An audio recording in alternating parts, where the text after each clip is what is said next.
Is it time? It is time for us to do what we have been doing, and that time is every day. We'll know in a very short period of time, but it looks like it could be something that will be not good. Believe me, not good. I see issue with that. And again, hey. You're not going to be able to insult your way to the presidency. That's not going to happen. I don't know who created Pokemon Go. But I'm trying to figure out how we get them to have Pokemon go to the polls. I'm Ted Cruz, and my pronoun is kiss my ass. So when you think about it, there is great significance to the passage of time in terms of what we need to do to lay these wires, what we need to do to create these jobs.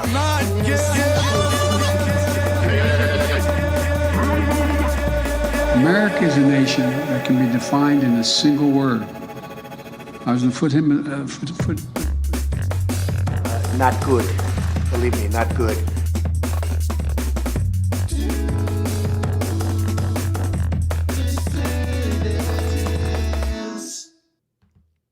Hello, dissidents. Welcome, one and all, to a special Tuesday evening edition of the Do Dissidents podcast. My name is Keaton Weiss, here with Russell Dobular. Got to turn that microphone on. You got to unmute that microphone. Not only do I have to do that, I have to go over there and shut those lights that make the pulse. Yeah, it's doing. Yeah, it looks like. I'll be right back. I'll be right. All right. All right, everybody. Yeah, I could see it. I could see the reflection of Russell in the window there. It looked fine before, but I guess it got a little bit darker. Well, thank you guys very much for being here tonight. Much better. Beautiful. Look at that. Much better. Yeah, we solved 2 of the 3 mysteries. That's what was wrong with the camera.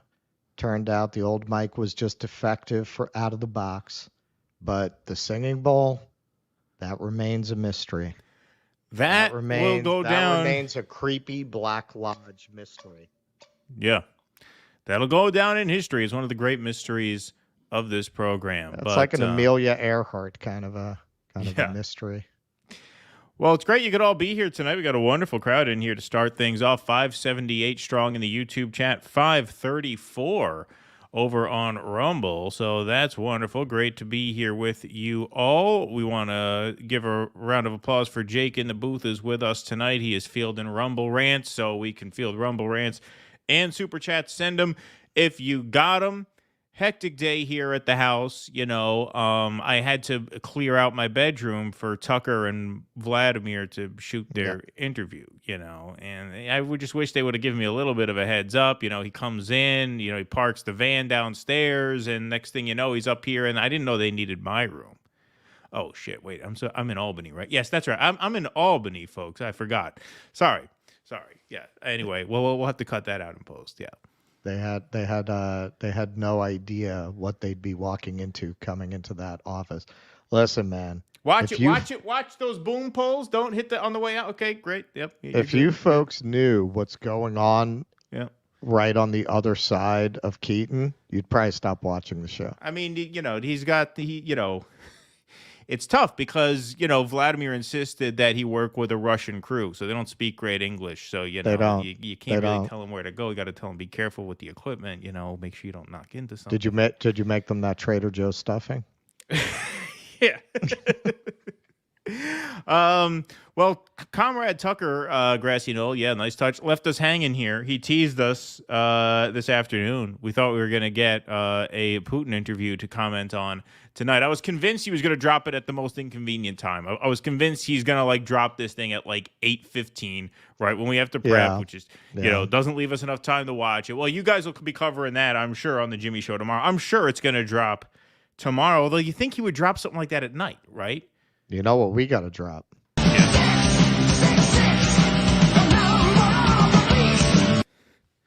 Maybe he'll drop it tonight. I don't know. You think he'd drop something like that in the evening, right? I mean, that's when people are on Twitter and able to watch it. I would imagine. I went over to his website there, and no, it just no has a joy, coming soon no banner, joy, nothing. Yeah, nope. That's the kind of thing you'd want to drop the same day. That's what Alex Jones said. He said, "Don't sit on it, drop it." Because you don't want to give them time to.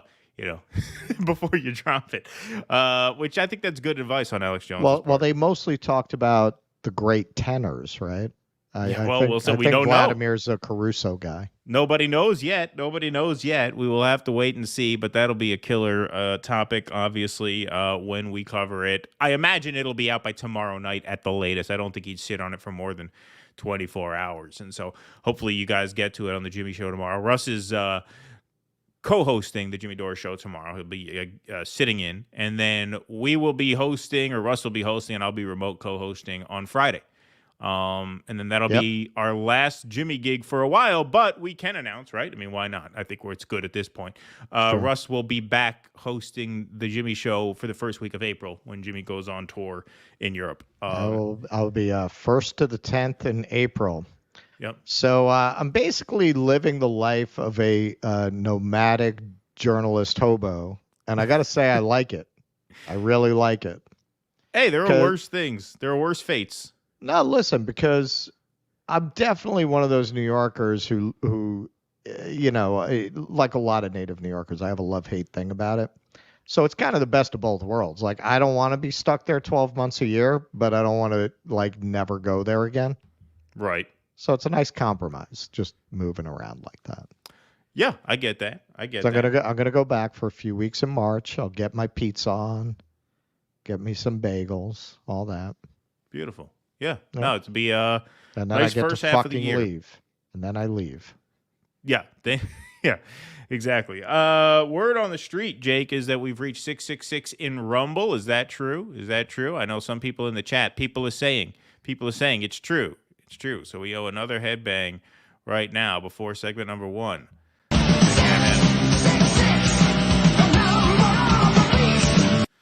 Beautiful. Yesterday, if anyone's on Jimmy's locals, we were going back and forth. Apparently, Jimmy was like a New Edition guy back in the day. That's the kind of music he likes, like Morris Day and the Time.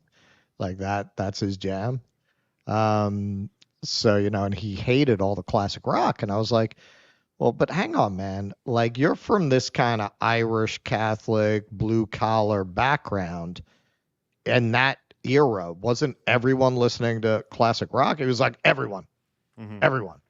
But he just didn't like it. He was like Zeppelin, all that. No, doesn't like any of that. Wow. So I played some Quiet Riot on the show because he was playing Morris Day. Oh, there you go. There you go. Yeah, on locals you can do it, right? They can't fuck you for that. Exactly. Yeah, I wouldn't do it here. It's all fun. All right, folks. Well, we have a lot of stuff to get to tonight. We have a wide range of topics tonight. We have some very light ones and then some very heavy ones. But we're going to start off on a very, very light note. And I mean a really light note, because this is just a delightful story. New Hampshire may have mattered for Biden after all. DNC Chair Jamie Harrison suggested he's open to finding a way to seat New Hampshire delegates at summer convention. So if you remember... This is really, it's like the feel-good Pixar Disney movie of the election season. Like, I feel like there should be an animated cricket announcing... Yeah. But hang on, there's got to be a way to count all the delegates. And you have like some salt of the earth family with like a nerdy, smart little girl outcast who really wants the delegates counted from New Hampshire.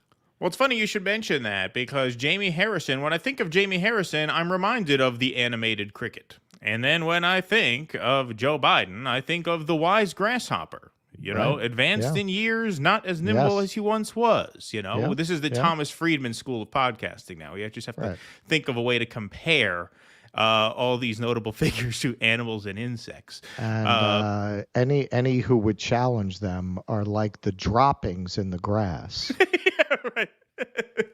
Like the rotten guava on the jungle floor. Yes, indeed. So Jamie Harrison now saying he's going to find a way to count the New Hampshire delegates after all. So if you remember that New Hampshire primary that I went out and risked hypothermia to cover was just a scrimmage. That was just for bragging rights. That was just for momentum. It's shrinkage. Exactly. Because the DNC moved the first in the nation primary from New Hampshire to South Carolina, which happened on Saturday, by the way, and Joe Biden squeaked it out 96-2. 96 for Joe, 2 each for Marianne and Doug Phillips. Dean Phillips, now, not Doug. I call him Doug Phillips because he looks like Doug Funny. The guy looks like Doug Funny, the cartoon character. So I always think of him as Doug Phillips, but Dean Phillips. Now I kind of feel bad. I feel like we really should have followed Crystal and Kyle's lead, because we could have really tipped that election towards Marianne. Yeah. She just barely, just a couple breaks went her way, and she may have cracked that 5% threshold in South Carolina. So anyway, Biden wins South Carolina, and New Hampshire went first, but they were going to get penalized for going first. Their delegates were not going to count. Since Biden not only won South Carolina by a lot, but he also won New Hampshire by a lot, even though he boycotted the race. He won as a write-in. Now, New Hampshire's Democratic presidential primary may end up counting after all. Let's see why. DNC Chair Jamie Harrison suggested on Saturday that he's open to finding a way to seat New Hampshire's delegates at this summer's nominating convention after President Joe Biden won the state's unsanctioned primary last month. Doing so would be a remarkable but not unprecedented about-face for the DNC, which stripped the granite state of its favored position on the nominating calendar, elevating South Carolina to the leadoff spot for this cycle at Biden's request. The change prompted a bitter intra-party feud, but if New Hampshire's delegates are seated come summer, the state might have the venerable South Carolina Representative Jim Clyburn to thank for it. This gets hilarious. Minutes after Biden was projected to win South Carolina's primary on Saturday, Clyburn, standing beside Harrison at a watch party there, called on the DNC to seat New Hampshire's delegates, citing the New Hampshire law requiring the state to hold its primary a week before any similar contest. Quote, "I believe, Jamie, that it's time for us to ask our Rules Committee not to hold the state law in New Hampshire against our Democrats," Clyburn said. "They worked hard and they won a victory," meaning Biden. "And I would like to see, as a sign of us all coming together, let the Rules Committee figure out a way." Harrison shook Clyburn's hand. When the boss speaks, Harrison said, laughing, we'll have to work on that, Congressman. So this is the party of democracy, folks. James Clyburn decides whether the votes count or not. Yep. If James Clyburn says they count, well, you're the boss. If he says, no, they don't count, well, you're the boss. That's called democracy. Democracy is when James Clyburn gets to decide based on the outcome whether or not he wants to count the votes. Because, if Biden lost, they wouldn't have wanted to count those votes. They wouldn't have wanted to seat those delegates. But since Biden won, and now he won South Carolina, James Clyburn says, he gives the thumbs up, right? Right? Like the emperor. Thumbs up or thumbs down? Sure, count them. Why not? Clyburn, not alone, though. Kathy Sullivan, a longtime New Hampshire Democratic operative who helmed the super PAC that aided the Biden write-in effort, predicted Clyburn's support will carry a lot of weight with the DNC. Half the New Hampshire delegates elected so far are young people, and they are really looking forward to going to the convention, Sullivan said. Jim Demers, another New Hampshire-based Democratic operative who helped lead the Biden write-in effort there, expressed gratitude for Clyburn's support. Quote, New Hampshire and South Carolina voters have demonstrated significant unity and support for President Biden's re-election, and I hope the DNC will recognize that by seating our delegates. Can you believe that quote? Hey, we voted how we were supposed to, so you should count our votes. Can you believe that? Can you believe that the party of democracy is deciding after the fact, after the results are in, based on the results, hey, you know what? The right guy won, so let's count the votes. Unbelievable. And this guy say, hey, listen, we voted for Biden, so come on, count them. We did the right thing. It's not like we voted for another candidate. If we voted for Marianne, sure, throw him out. If they voted for Philip, sure, throw him out. No, we did what we were supposed to do. We fell in line. Now count the votes. Please, Clyburn. Okay, yay. That's democracy, folks. That's the party of democracy. It makes me think of a word. It's a word for people whose cognitive ability is impaired, and it starts with an R. Yeah. I can't remember what it is on this platform. When we go to Rumble, I'll probably remember what it is. But it really seems to apply to a lot of these people and the people who would take this party seriously. It's just amazing because if you just look at the media side of it, of the way that that's reported, what is that, Politico? Yeah. Is that Politico?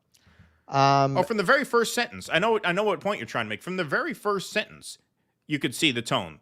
DNC Chair Jamie Harrison suggested on Saturday that he's open to finding a way to seat New Hampshire's delegates at this summer's convention after President Biden won the state's unsanctioned primary last month. Like, beginning of sentence, end of sentence, they match. One thing leads to the other, right? They're thinking of seating them since Joe Biden won. Right. Well, and just also the whole approving kind of warm and fuzzy tone of it. Well, when the boss says he's the boss, and he can count the votes if he wants or not. People who he's take the boss. The Democratic Party seriously, oh my God, will read something like that and they'll get the warm and fuzzies. Oh, this is why when you tell them James Clyburn is a fucking criminal in the pocket of the insurance companies, it's what you call the cat stare. Your phrase, the cat stare. They do not even. Yeah, I see that. Yeah, I'm but blurry. what's going on with Why you? am I blurry? There we go. Why did you freaking? Because I shaved. I told My you. face is too bright When you're now. done with the OnlyFans shoot, take the Vaseline off the lens. It's probably because I shaved. You got to wipe it down. Yeah. You got to wipe it down after that. I'll lower my light. Yeah, no, this is why when you talk to a Democrat, their whole worldview is defined by this kind of media that they have been conditioned to believe is news, is actual news and journalism. And they're just completely programmed. When do you see an article about the conditions in James Clyburn's district? When do you see an article about that? James Clyburn is a leader of the black Democrats, and therefore he is moral. That's as far as their political consciousness goes. His district is miserably poor. We interviewed Marcel Dixon, who ran against him. Yep. We've interviewed Marcel a few times, but the first time we interviewed it, we did kind of a deep dive on it. I think it's top 10 poorest districts in the entire country. I know that. I don't remember where it ranked exactly. But yeah, the fact that this guy is this kingmaker, yeah. Right, he's such a powerful Democrat. Why is his district a shithole? He He rakes doesn't in care- he pharma doesn't money care about while these his people. district is miserably poor. You have food deserts throughout his Yep. district, housing insecurity throughout his district, horrible standard of living. Many years he takes more money from the health insurance industry than any other member of Congress. Yep. Yeah. So all these people, as I tried to explain to Dennis Kucinich, these people belong in fucking prison. Dennis didn't agree, but we'll talk about that more later. We will get to that later. We'll get to that later.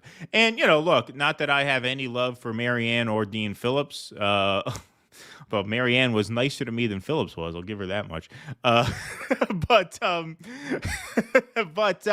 mean, imagine working on that campaign. In spite of her attempt to play on regional pride in a really cheesy fucking. Hey, at least she let me talk. At least she let me get a point. She did let you talk. At least she didn't go all fucking Jaws like she did with right. Marcel. Yeah, exactly. But I mean, it's not fair. You work on a campaign like that, thinking it's a scrimmage, thinking that the stakes are here, and then you find out after the fact they're going to count the votes anyway. It's just a joke. I mean, it's an absolute joke. Well, the whole thing. I mean, you can just see what a farce of democracy it is. They went into a court and said we are under no obligation, basically, to follow any rules. Right. We're a private club. We could fucking throw a rock out the window, hit a guy, and make him the nominee, and there's nothing you can do about it. Yeah. So that's how you get this. Right. Sure. And even the way it's framed in the article is as if there's some kind of rules and process, but there aren't really. I mean, what's the rules and process? Some fucking insiders on a committee decide that, oh yeah, okay, magic wand, now they count. Now they count. What is that? What is that? That's a healthy functioning democracy. He says it right there. Jamie Harrison says it right there. Harrison shook Clyburn's hand. When the boss speaks, we'll have to work on that. It's up to Clyburn. Clyburn tells Harrison. Harrison tells his people. Boom. Now they count. Well, there's why I say if you kowtow to these people, you respect these people, you admire these people, you give any deference to these people, you are a fucking peasant. You are a fucking peasant. You're a pissant. That's what they think of you. That's what they think of you. When you give them your vote, when you give them your respect, when you refuse to confront them at a town hall or anywhere you happen to see them, much less to give them admiration. Look, we because of the American perspective, we will tend to like to make movies that portray things like Braveheart, right? These peasant uprisings. But what they never really show you is that most of the peasants kiss the Lord's asses. Right. Oh, yes, that's the local lord. I used to date a girl who was British, and to get an apartment, and this is in the modern era, to get an apartment in a particular town, she had to have an interview with the local lord. To this day in England, she had to have an interview with the local lord. The castle was still there. This was the descendant of the ancestral lords of that area. She had to actually meet with him before she could rent an apartment there. That's, with England, they justify it by saying it's for the tourism. That level of humiliation and deference is not worth the fucking tour. What, people won't come to Buckingham Palace if you fucking drag these people out of it? You still have the palace. Right. Like, what do you need them in it for? Right. I would still go to see the palace. Of course. Why? Do people get to meet the queen? Right. Like, or the king, or he's got ass cancer or whatever the fuck's going on now. Oh yeah. We considered covering that. Not really. No, we didn't. Well, and I say the same thing with people who are very worshipful of Trump and Elon and all of these people. You're a fucking peasant. You're a peasant worshiping your lords, your betters. That's what all this is. And I think that's a primate thing. I think we're hierarchical primates. And if you send out the right signals, there's a tendency to defer, to bow. Right. Indeed. Pat Donahue, thank you for the €5. Solidarity, lads. Solidarity to you, my friend. Thank you very much for the donation. Hobbs45, I just found out Joe Biden's presidential papers will be archived in the Holocaust Museum in Tel Aviv. Thank you, Hobbs. 45, appreciate that. Long story short, says Russ, Pardon me. You have to ask Jimmy to do his Lou Rawls impression. Really? On the air. Maybe you can run that by him in the pre-show tomorrow. Abiding 71, thanks for the $1 over on Rumble. Great job, Keaton. I see Ruckus on Link or Free Speech TV with American Radical Requiem American Dream. Thank you. I appreciate that. Yeah, we premiered our Jose Vega documentary on Sunday night. If you haven't watched it, it's under the live stream tab in our YouTube. It's also posted on our Substack right now. Oh, yeah. Apologies to the audio listeners. Apparently that video, I uploaded the video of our documentary to our Substack, and for some weird reason, it copied over to our RSS podcast feed. So I don't know, maybe some of you listened to the audio version of the documentary. That's not how it was intended to be consumed, though. It's a visual medium. So that was weird. So if you guys got sent an audio podcast episode of our film, I hope you enjoyed it as best you could in that format. But give it a view. It's better when you can see it. Yeah. That's a great publicity quote for the film. That's a review that I want to put on the DVD jacket. It's better when you can see it. You know what? That's actually an idea for the live show, man, because those People's Forum people over there, they have a screening room. That's an idea. Maybe we should screen your movie for the first live event. Well, I mean, we could do that, but I would want to do like a live show too. I mean, we could do a screening and a live show. Well, it's only because you juggle. Yeah, right, exactly. Adon R, more like Jew dissidents. Thank you. Someone thought that was a play on words, but no, it's a play on due diligence. We ended up just talking about Israel a lot since this horror broke out. But we conceived of the show long before this horror broke out. Cool Blue, thanks to the $4.99. If the recent NBC News poll with Trump leading Biden nationally by 5 materializes on Election Day, he will flip New Hampshire and Minnesota. That would be funny. Yes, it would. Yes, it would indeed. Thank you, Cool Blue. All right, let's move on. Like I said, we're starting out the evening light. We got some light fare, some appetizers here. Here's Bill Maher on his Club Random podcast hosting Patrick Bet David, and this is a fun little piece where Bill Maher expresses his support for Gavin Newsom for president, but can't seem to think of a single reason why he likes him. So here it is. Newsom. He's mad. How do you feel about Newsom? Had him on my show Friday. I saw that. And I first of all, I love him. You just like a guy or you don't. I've known him for a long time. He's done my... Right, let's get this out of the way real quick. The socks, no good on Patrick Bet David. And the shoes, no good on Bill Maher. But what is with the socks? I mean, you know you're being filmed. Those are his IDF support socks. Yeah. I just felt like if we don't say that off the bat, it's going to be distracting. It's going to be on people's mind. All right, here we go. Let's start this one more time. Do you like Newsom? How do you feel about Newsom? Had him on my show Friday. I saw that. And I first of all, I love him. You just like a guy or you don't. I've known him for a long time. He's done my show for a long time. Do I love everything he does as the governor of California? No, I don't. I wouldn't say I'm undertaxed. Well, so he says, does he love everything he does? The question is, do you love anything he does? Right. Because he's asked that in a moment, and we'll see what his answer is.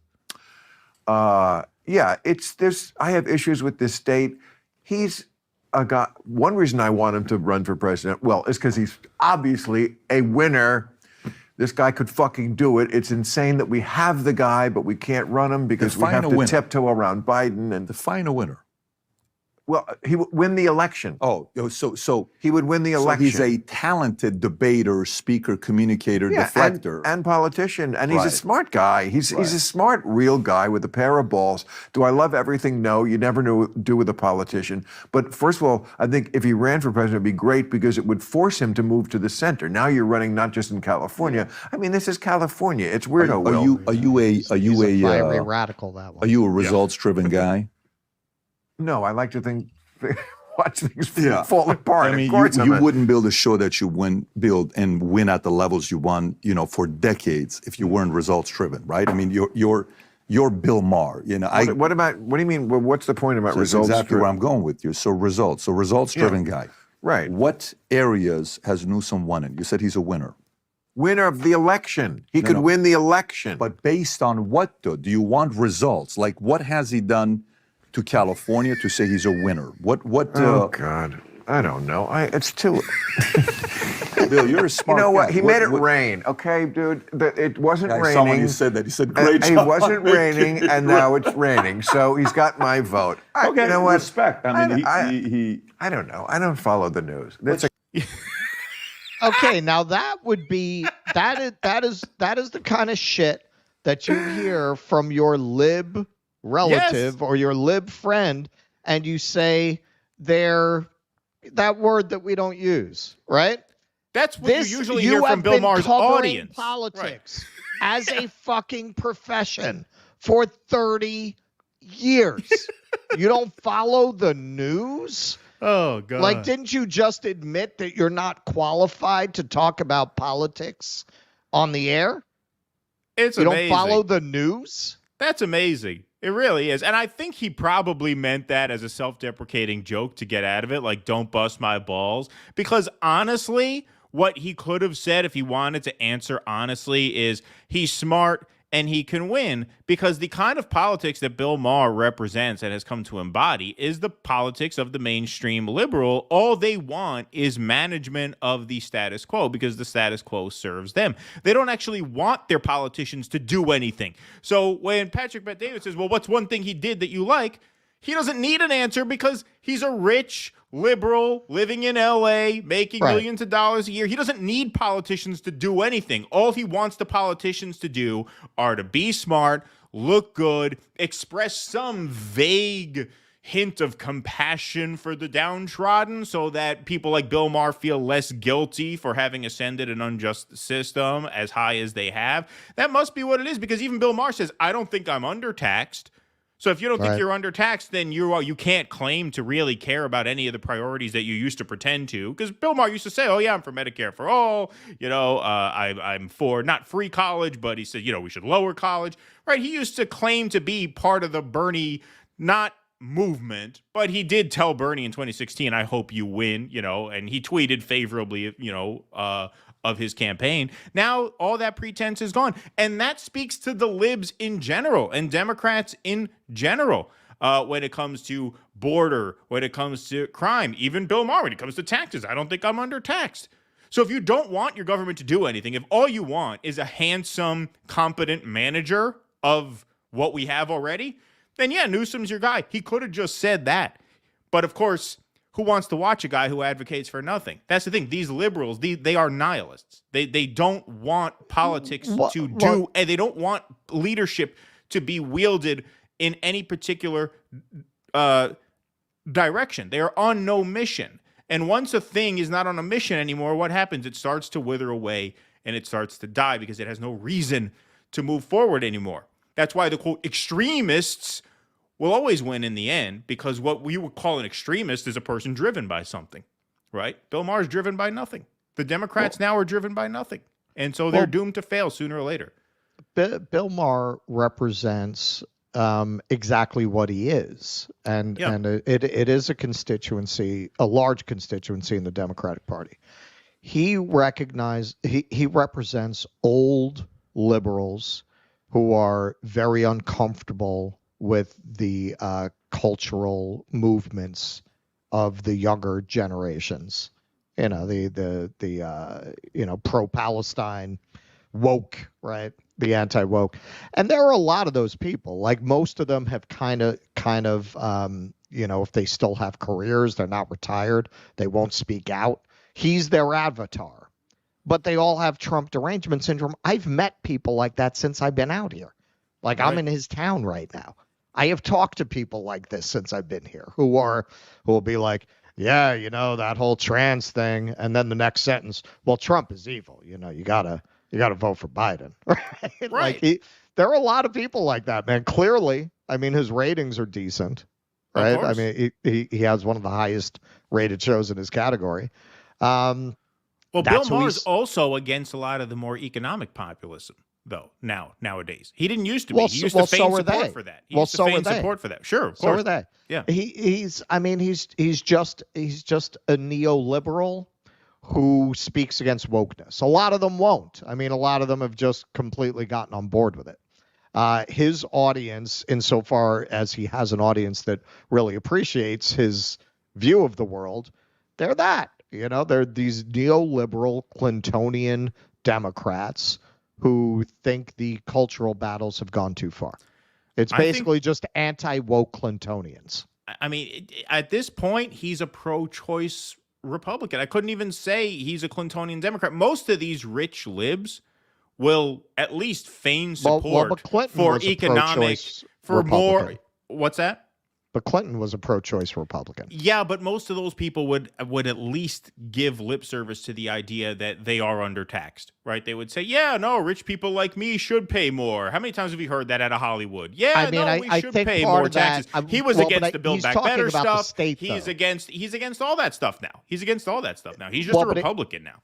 He's just a grumpy old man now is what he's turned into. Well, yes, but I mean, to be fair, I don't think he's talking about on the federal level. I think he's talking about on the state level. And having today, anyone who follows me or do dissidents on X, you might have saw I dropped a video of me and Jimmy at Langer's. Now, Langer's is this famous Jewish deli. It's right across from MacArthur Park. And MacArthur Park is this is what the world would look like after a total collapse of civilization. You just got people living in tents, out. It was the most depressing thing, like just out in the rain. It's been raining for 3 days here, as you might have heard. And, man, these people just freaking have nothing, just out there in these tents. This place, Langer's, because it's so famous and the food is so good, because I asked Jimmy, I was like, how is this place still open in this neighborhood? It's like, because the food is that good, so people will go there. But the conditions, I've been to third world countries, man. That was worse than a lot of what you see in a lot of countries that are called third world countries, right here in Los Angeles. So I think part of that is, the taxes are notoriously high in California. To what end? Right? I mean, this wasn't even Skid Row. Skid Row was still further, about a mile from where we were. And it was just desperate poverty. You almost feel like there's a total absence of government. So you're taxing people like this. Okay, so where are the results?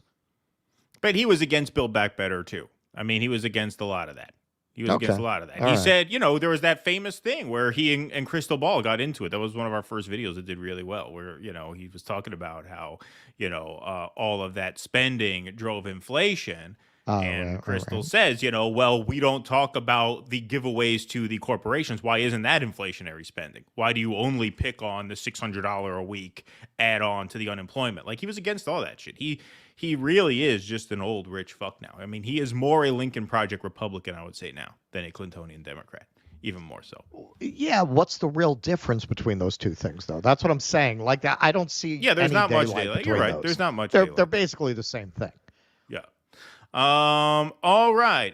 We'll move on. Kenman, I read yours, but I can't put that on the screen. I apologize. Sorry. But thank you. Bloodthirsty Mayonnaise, thanks for the $4.99. If you want to hear a song that captures the Dems of today, have a listen to Bobby Brown by Frank Zappa. I know Bobby Brown. They always do an hour on the Tower of Power. Yeah, I know the Bobby Brown song by Frank Zappa. My uncle was a huge Zappa fan. I like Zappa as well. Thank you for that. Appreciate that. Hillary Clinton is now professor at Columbia. Shirley Keaton can't wait to take out a big loan to send a kid to her class. Leadership skills. Wasn't that just a one semester gig? I think so. I think. I don't think she's a regular professor. I think that came and went, unfortunately. But thank you for that. The judge, will the Trump versus Newsom debates be as good as Trump versus Hillary? Yeah, I'm still thinking Newsom is probably going to be the nominee. The more I see Biden, I think they're going to swap him out. If they were going to swap Biden out for somebody, they would do it exactly the way they're doing it now, which is he would win all these primary states so that he has a massive delegate lead going into the convention, which means his delegates can then go to walking into the convention. Yeah, right. Exactly. And then his delegates can basically pick who they want. right? When he drops out. And I think that's what's going to happen. There was video today of him walking, I don't know if it was off a helicopter or wherever, just walking into the White House out of some vehicle. And no, he walks like a guy with Parkinson's walks. My mother has Parkinson's. I know what the Parkinson's gait is. He has it. He's not going to make it through a campaign. I just don't see it. Like I can't envision it. I can't envision November going into a booth and seeing Biden's name. I can't see that. I can't. It doesn't feel like it. Here can comes happen. DeSantis. Yeah, exactly. Here comes Ron DeSantis. All righty, folks. We debuted our Jose Vega documentary. We are sending Russ to London to cover the Julian Assange hearings, or the protests outside of the Julian Assange hearings. And these projects are made possible by our patrons. So please, if you can, go to patreon.com/DoDissidents and become a member and help us out. You get a lot of perks. You get your name up in lights here on the screen. You get your name in the credits to our movies when we make them. We just made one. We will make more in the future for sure. You also get call-in access to our weekly post-show Q&As, which are every Sunday night over on Rumble. And you get access to 2 supporter-exclusive live streams per month. That's right, 2 full shows per month, which are interactive. We do 4 segments, so we do a little over an hour worth of segments, and then we almost always end up doing about an hour of call-in. So those are really fun, interactive, uncensored shows, 2 a month that you get access to for as little as $5 a month. If you go to patreon.com/DoDissidents, DoDissidents.substack.com, or you can join our locals. Perks are the same across all of those spaces. DoDissidents.locals.com. If you're watching on Rumble, we have about 1,100 of you watching on Rumble right now. If you click that join button right underneath the screen, that takes you to our locals, and you can sign up. That is what gives us the time to go full time.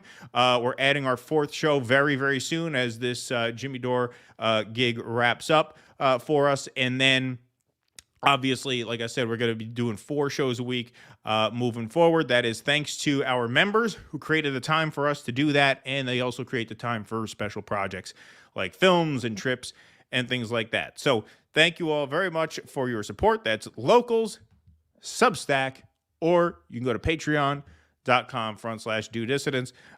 Perks are the same across all 3 of those platforms. Our patrons, our Substackers, our locals members are the backbone of the show. We say it every time because it's true every time. Cool Blue. Remember post-2016 DNC with reports of superdelegates of corporate ghouls and 2017 riggings of chairperson elections for DNC, Tom Perez. Yes, and California Democratic Party. That's right. Speaking of intra-party politics, it just broke a few minutes before we went live that Ronna McDaniel will be stepping down as chair of the RNC a day after her meeting with Trump. So apparently there's some palace intrigue going on in the Republican Party. Well, he wants to put in some guy from North Carolina who backed him with the election stuff. She never recovered from Vivek. Well, that, and I think he wanted slammed her pretty hard. He wants someone in there who's going to be loyal to him on the off chance that he loses the election and tries to challenge it. I think that's what he wants, because he's talking about putting someone in there who backed his 2020 effort. I don't think it's going to come in. I don't think it's going to get to that. He seems pretty poised to do very well. He's doing very, very well. People are saying I'm doing great. He's doing well. Rose Blossom, hey guys, can we take a silly break? Lighthearted moment. Sure, for $5. Why not? Do you believe in ghosts, Bigfoot, demons, aliens, shadow people, fairies, leprechauns, etc.? Aliens, sure. I can answer those. Yeah. Aliens, right, sure. Ghosts, not really. Bigfoot, maybe. Demons, I hope not. That's pretty scary. Shadow people, I don't really know what those are. Fairies, no. Leprechauns, no. So I believe in aliens, yeah. Okay. All right. So Bigfoot, probably not. It seems to me they would have found a skeleton by now if there was really this lost branch on the human tree running around. Put it back up. I got to see it. Oh, you got to read the list. That's right. I got to read it. Ghosts, I believe in ghostly phenomena. I believe that 95% of the time when people claim they've had those experiences, even if they're telling the truth, there's a logical explanation. I believe there's 5% where something really happened, where it doesn't just fit, there were raccoons in the attic. There's Right. something going on in 5% of cases. Now, interestingly, you ask about demons, shadows, fairies, leprechauns. I think a lot of these things actually might have to do with extra dimensional phenomena. It may all actually be the same phenomena, like the Mothman. If you look at the Mothman case, and Yeah. That was a really great and underrated movie with it Richard was very Gere, good, The and Mothman it actually Prophecies. inspired me to read a book about the actual case, and it's freaky, man. It was It's actually a pretty great freaky. movie. That's a really good movie. It's It called was, The it Mothman was. Prophecies, and it got terrible reviews. And Mothman it did terribly at the Prophecies. box No, it was office, good. but it was actually really good. I liked it, It was a lot. it was very good. So all Yeah. that stuff, I think, may be interrelated phenomena. Aliens, it makes total sense, because if you look at how quickly our technology has advanced out of the entire universe, doesn't it make sense that there'd be at least one civilization that got like a 500-year head start on Well, us yeah, it's just math, technologically, yeah. if not 10,000-year head start? So of course you would have civilizations that figured out intergalactic travel with that kind of a timeline. So yes, I believe in those. There's this house I drove past yesterday in my town, and they have a bunch of trees in the front yard. And when I drove past, I saw this like shadowy figure. And so I did a double take, and it was a clever but somewhat dangerous thing for the person to do. They nailed like a wood cutout of a Bigfoot type creature to the back of a tree trunk, so that guys like me, when I drive by, I'll see something out of the corner of my eye you'll and do a think you saw double take. Bigfoot. It's not Right. the safest thing in the world to do, because you don't want the drivers being like, "What? You don't was want that?" them Yeah. rubbernecking to see the Yeah, Bigfoot. right. Yeah, exactly. But it was clever. It worked on me for sure. Okay. We will go here. Pickled Pirate.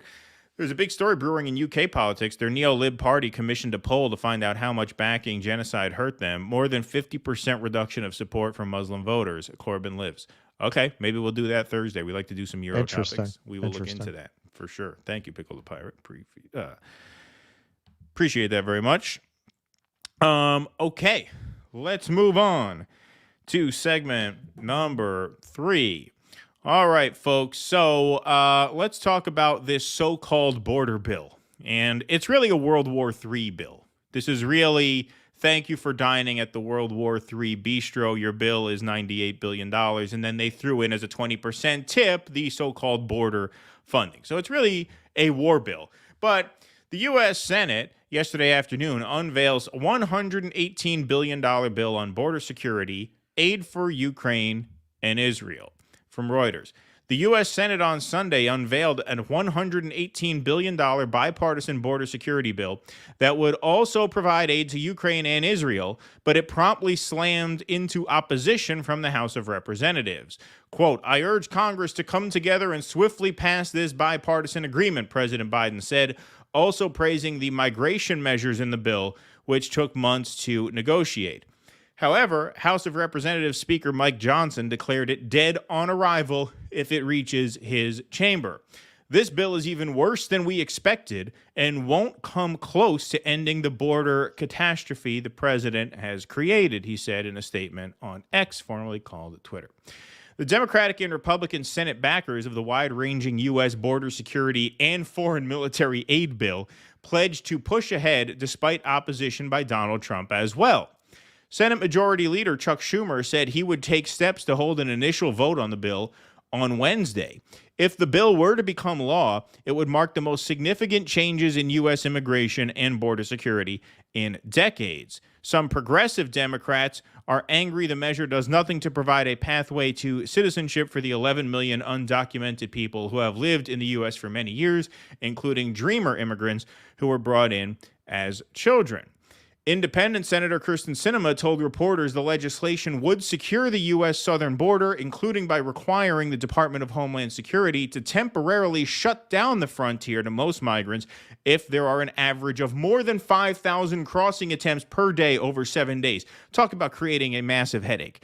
If there are an average of more than 5,000 crossing attempts per day over a week, then what? These, security measures kick in to temporarily shut it down. Republican Senator James Lankford, one of the negotiators on the bill, said that the border likely would remain closed for at least 3 weeks as the numbers of arriving immigrants drop significantly. In addition to $20.23 billion for the border, listen to this shit. In addition to $20 billion for the border, the bill included $60.06 billion to support Ukraine in its war with Russia, $14.1 billion in security assistance for Israel, $2.44 billion to the U.S. Central Command and the conflict in the Red Sea, and $4.83 billion to support U.S. partners in the Indo-Pacific facing aggression from China, according to figures from Senator Patty Murray, who chairs the Senate's Appropriation Committee. Let's just go right to here. What are those Chinese doing putting their country in the middle of all our military bases? Right in the middle of all the military bases. Here's a great graphic representation of the so-called border security bill. Look at this unbelievable bullshit. This is a World War III bill that happens to include 20% for border security. Look at all this. Red Sea conflicts, what's what? Houthis shipping, right? Indo-Pacific, that's Taiwan. Gaza, that's nice. $10 billion in humanitarian aid for Gaza, $14 billion for Israel. That's the Democratic Party for you, right? Yep. Compromise. Yep. $10 billion for the victims of genocide, $14 billion for the perpetrators of genocide. I quoted this to Dennis Kucinich because he was talking about how we had to fund Israel, but we also had to fund Gaza. And I quoted Apocalypse Now, where he says, it was a way we had over here with living with ourselves. We cut you in half with a machine gun and then give you a Band-Aid. It was a lie. That's what this is. Of course. That's what this is. You're gonna pay to kill these people, and then you're gonna pay to keep them fed. To keep them fed. Unbelievable. Joke. Unbelievable. What a fucking joke. 2.5 to the Red Sea, 4.8 to Taiwan, 10 to Gaza, 14 to Israel, and then $60 billion to Ukraine, and then $20 billion to U.S. border security. So this is not a border bill. This is a World War bill. And of course, it was dead on arrival. And of course, Donald Trump torpedoed it, as he should have. He was right. I mean, it is a political lob ball right down the middle. I don't understand why any Democrat or Republican thought this could possibly pass. They probably didn't. Both Democrats and Republicans probably just want this to run on. They want to run on this issue in November. Biden wants to run on Trump's a racist. He hates the immigrants. Republicans want to run on there's an open border under Biden. That must be it, because the idea that this bill had any chance of passing, even taking Donald Trump out of it, given the polling for Ukraine, given the overwhelming majority of American support for a ceasefire, given the fact that no one wants to go to war with China over Taiwan. I mean, it is unbelievable but border security is a top issue on the minds of almost every voter. It consistently ranks first or second next to inflation. Yep. How anybody thought that this bill that's called a border bill, when the border bill is literally 1/6 of the bill, and all the rest of it is foreign war. All the rest of it is world war. How anybody thought this could get through is astounding. Here's Donald Trump. Only a fool or a radical left Democrat would vote for this horrendous border bill, which only gives shutdown authority after 5,000 encounters a day, when we already have the right to close the border now, which must be done. That's the other component. Even Bill Maher called out Joe Biden for this. He said, you don't need a bill to enforce our border. You are the you're the chief executive. Right. You could do, if you can't do that, what can you do? You don't need a bill for it. It's absurd, which must be done. Well, there's why I always say you have to look at why are the powers that actually run this country want this massive influx of immigrants over the border, because the idea that a country with a military the size of our military cannot control its border, that's absurd on the face of it. We could close the border tomorrow, if we deployed the military to the border. So why aren't they doing it? There's $100 billion in this bill. This is why it's so politically idiotic. You're sending $100 billion to countries around the world for their wars. And then you're saying, well, we can only close our border after the first 5,000 crossings a day on average for 7 days. Now, I'm not saying we should. And look, I just want to, just take a moment's pause. I haven't looked into the border issue as much as I probably should have, because like our friend Nick Cruz at RBN, I think this border conversation is downstream of a conversation that must be had about why these immigrants come in the first place, which means you want to solve the border crisis, you need to end American empire. You need to stop sanctioning South and Central American countries. You need to stop fucking with their democratic processes, overthrowing their governments, creating all this turmoil. Because most of these immigrants are doing what most of us would do if we were in their situation, Sure. right? And so the real Sure. question is not what to do when they get here. The real question is, why are they coming in the first place? And if any of these Republicans think they're going to get a much better deal with a shut border than an open border, they have another thing coming to them. Don't think wages are going to skyrocket at first. Although I do have to say, as a caveat to that, I do remember in those early Trump years, we did experience wage increases. We did. We did see wage growth. Now, did that have to do with the border being closed? Perhaps. Or not closed. It wasn't closed, but tighter. Yeah, maybe. I don't think it's Maybe. either or. Yeah. I think if pretty much any country on Earth, what if Canada had this volume of people flooding over its border per day? You Right. don't think they'd have the Mounties down at the border Of course. making sure to put an end to that? Of course. Go try sneaking into Canada. See how that goes. Of You know, course. it's not easy. No. So the idea that we don't want this, that corporations that benefit from depressing wages don't want this, that the second labor started getting a little more power, Yes. a little more leverage, all of a sudden the fucking border is basically open in a country with the world's largest military by many orders of magnitude. What do we have, an 11 times larger military than the next largest military after us? Well, this is the other thing. I didn't imagine this. I mentioned this a couple shows back. I didn't imagine this because we covered this on the show. When Biden became president, the facilities at the border were overrun, meaning we were stopping people and detaining people and turning people back. Not only were our facilities, which by the way were called cages under Trump, under Biden Yes, they are called yes. detention facilities. Our detention Now facilities, we call them spas. right? Yeah, right. Immigration Immigration spas. spas. Yeah. Exactly. They were full. Not only were our facilities full, the Mexican cages or facilities were full to the point where you had migrants living on the streets in Mexican cities because Right. they didn't have any place to put them. So it wasn't like the border opened up as soon as Biden got in. No, the coincidental timing of this was as soon as we had that hot labor summer. That's when this started happening. That's what I'm because saying. at first it seemed like have the to border look at was that. just as closed under Biden as it was under Trump. Otherwise, those facilities wouldn't have been overflowing and there wouldn't have been that logjam. And I know I'm not imagining that because we covered it fairly often. Yeah. Right.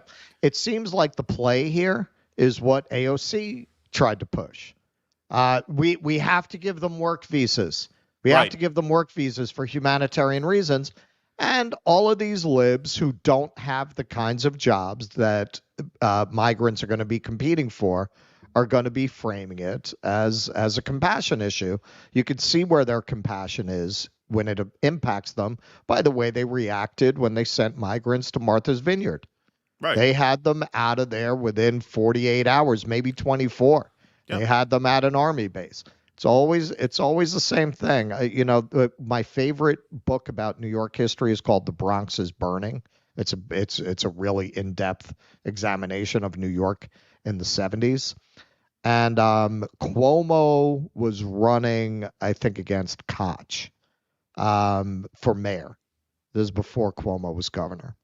And I can't remember which said it. One of them said, these suburban whites are going to have to pay their fair share. And the other one said, yeah, they'll pay their fair share, but they're not going to pay your fair share. So Right. it was just this whole NIMBY thing where they wanted to put them in this neighborhood, but they don't want to put them in that neighborhood. It's always that with the libs. And that's what they're going to try to do with this. Once you have millions of people that they've allowed over the border, then they're going to frame it as a humanitarian issue to give them work visas. Let's read the rest of this Trump truth bomb here, this truth social tweet, whatever they call it. This bill is a great gift to the Democrats and a death wish for the Republican Party. It takes the horrible job the Democrats have done on immigration and the border, absolves them, and puts it all squarely on the shoulders of Republicans. Don't be stupid. We need a separate border and immigration bill. It should not be tied to foreign aid in any way, shape, or form. The Democrats broke immigration and the border. They should fix it. Make America great again. MAGA! Here's the thing. If the Democrats, we know that they are an illegitimate party of just dog shit and two-faced scumbags.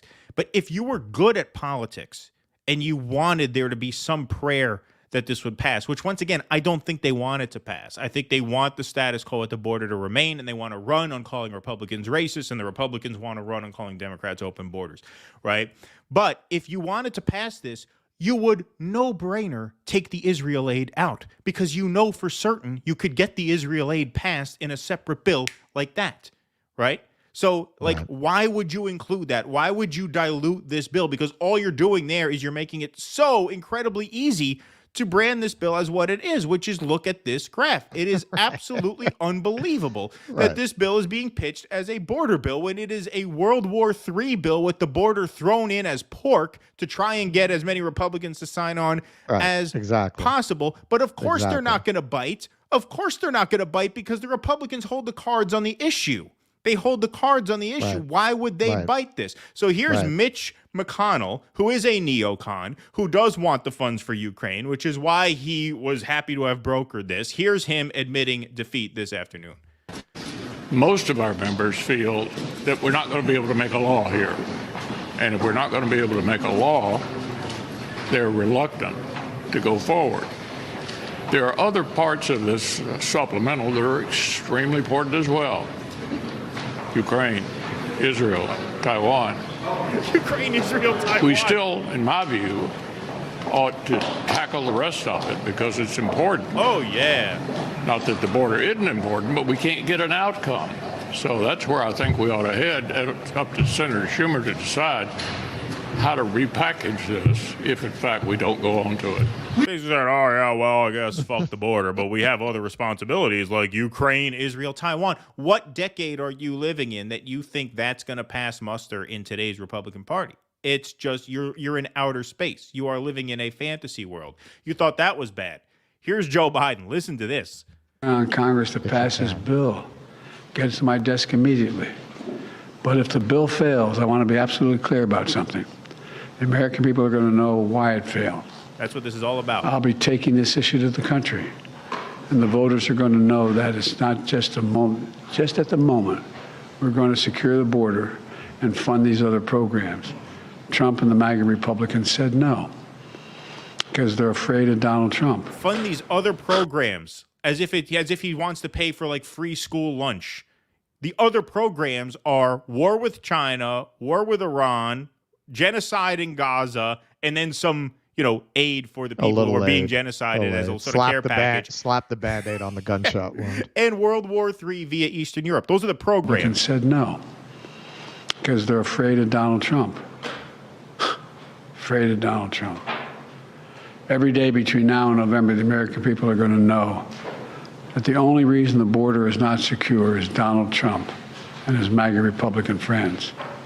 It's time for Republicans in the Congress to show a little courage, to show a little spine. Listen to this. To make it clear to the American people that you work for them, not for anyone else. Work for them? The bill is $100 billion to Taiwan, Israel, and Ukraine. What the fuck are you saying? What world are you living in? What world are you How can you say that to a camera? I know your mind is gone. How does anybody say this to a camera? You have to realize your first responsibility is to the American people. Then why is the bill 83% foreign war aid? I mean, it is just absolutely bizarre. It's Orwellian. It's Orwellian. Yeah. It's just Ministry of Truth, newspeak bullshit, and it's only aimed at the audience that aired that speech where you clipped it from. MSNBC. That's who it's for. It's for the MSNBC, the New York Times. It's for those fucking zombies. Yeah. It's that's who it's for. Those are the only people they're speaking to, because they were able to win the 2020 election on those people, and they're just banking on being able to do it again. They're running the same campaign. Trump is unacceptable. Difference is he's not in the Oval Office wiping his ass with an N95 mask now. Right. So it's going to be harder to make that case, and the polls are showing that. Yeah. And I mean, like I said, I can only glean from this that neither the Democrats nor the Republicans actually want a border deal. Because look, there's overwhelming bipartisan support to fund Israel. There's got to be bipartisan support. If Biden wants to fund Taiwan, the Republicans have a hard-on for China. They can get that money out the door some other way. Red Sea, same thing. The only tough part is Ukraine. And Ukraine is half of this bill, $60 billion. Biden needs that money for fucking Ukraine, even though the war is fucking over. It's lost. It's done. You got Ukrainians dragging 55-year-olds off the street, throwing them in fucking meat grinder. I mean, it's unbelievable, but yet they're not going to give up on that. They cannot give up on that. It's astounding. It's absolutely amazing that they are willing to go through all this for a war that has already lost $60 billion. Raytheon needs that last $60 billion. Come on, there's going to be another war down the road. Well, you need to get it now. We need to get it now. You're not going to get it now. It's done. It's over. It's over, but they're not going to give up. They will not give up on it. That's what this is about. It's all about Ukraine. Because the other stuff they could get in a standalone bill if they wanted. This has got to be about a last-ditch attempt. You're not getting the border funding until we get money for Ukraine. And because the Republicans hold all the cards, and Greg Abbott's saying, fuck it, I'm going to put my own wire up there. You don't like it, come take it. Fuck you and fuck Ukraine. That's what he's saying. And he has every card in his hand to be able to say that. Because he has the polling on his side. Yeah, I don't think they constructed a poison pill bill that they wanted to go down to run on. I think because most of the Republicans are neocons that want all that military-industrial complex funding. I mean, they're all owned by the military-industrial complex, Republicans and Democrats. I think they threw in the minimum amount of immigration funding they thought Mitch McConnell would need as a fig leaf and the rest of the neocons, while actually pushing an agenda that they both want. They all want. And I want to put this chat up on the screen for 1 second because you caught me, and thank you, Cody, for catching me. It says, wait, hold on, Republicans don't want a solution, yet 10 Republican states are sending troops and resources to the border. Thank you. I should have said the Republicans who voted for this in the Senate, the Mitch McConnell Republicans. They don't want it. Oh, no. We got a nice civil war brewing down there on the border. The Republican governors want a solution because they have to directly deal with the towns and municipalities that they're responsible for who are getting overrun by immigration. Look, I've been saying this all since it started. Sending the migrants to sanctuary cities is one of the greatest political trolls in history. Right. They are absolutely right. They are absolutely right. All of these cities, like my native New York, Chicago, they all virtue signaled about how racist these people at the border are when they would complain that their schools and their infrastructure are getting overwhelmed. What happened? As soon as you sent the migrants there, we can't take any more of this, right? And now you're saying, look, in a city with the resources of New York, all it took was, a year of that, and it's chaos in New York. It's budget cuts.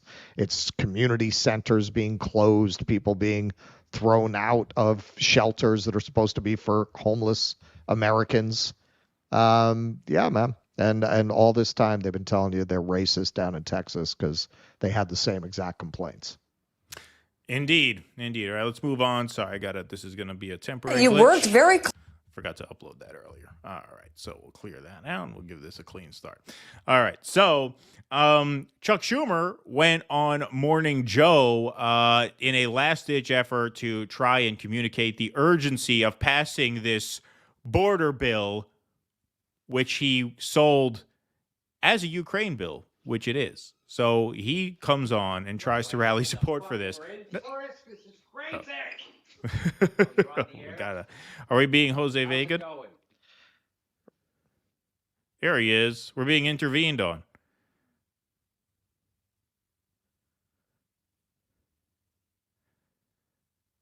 We have a protester. We have a heckler. No, you're muted. All right, that should work. You're all a bunch of fucking racists, I'll tell you that. Have you been watching? These people, can you hear me? Yeah, I can hear you. Hang on, why is it not, I can't hear you, Keaton. Hang on a second. Yeah, everything? Everything's good, but we still can't hear. Can you hear me? I'm talking. So I'll tell you that. All right, hang on. What about now? Can you hear me? Yeah, now we got but it. now there's all this echo. Okay, well, I was listening a little bit over here. First of all, the chocolate egg cream, fantastic today. I took him down to Langer's. Yeah. Huh? He didn't think he could get a good pastrami in Los Angeles. He's got that look on his face like, oh, shit, he's interrupting our show again. That's what it feels like. Is that exactly? I'm listening. Langers. I can't hear him. I remember We just Langers. heard him for a second, and now we can't hear You him. had me. God damn it. Hang on, Yeah. what happened? Hang on, what the fuck is going on? Can you hear me now? Pastrami in Los Angeles. He's got that look on his face like, oh, shit, he's interrupting our No, show there's something again. going on with the computer. You have Anyway, the he YouTube. can hear me, which is I the can hear important you. thing. Yeah, that's I fine. can't hear him. Who can? Hang on. I'm going to go back in. Okay. All right, we're going to try to get Jimmy in.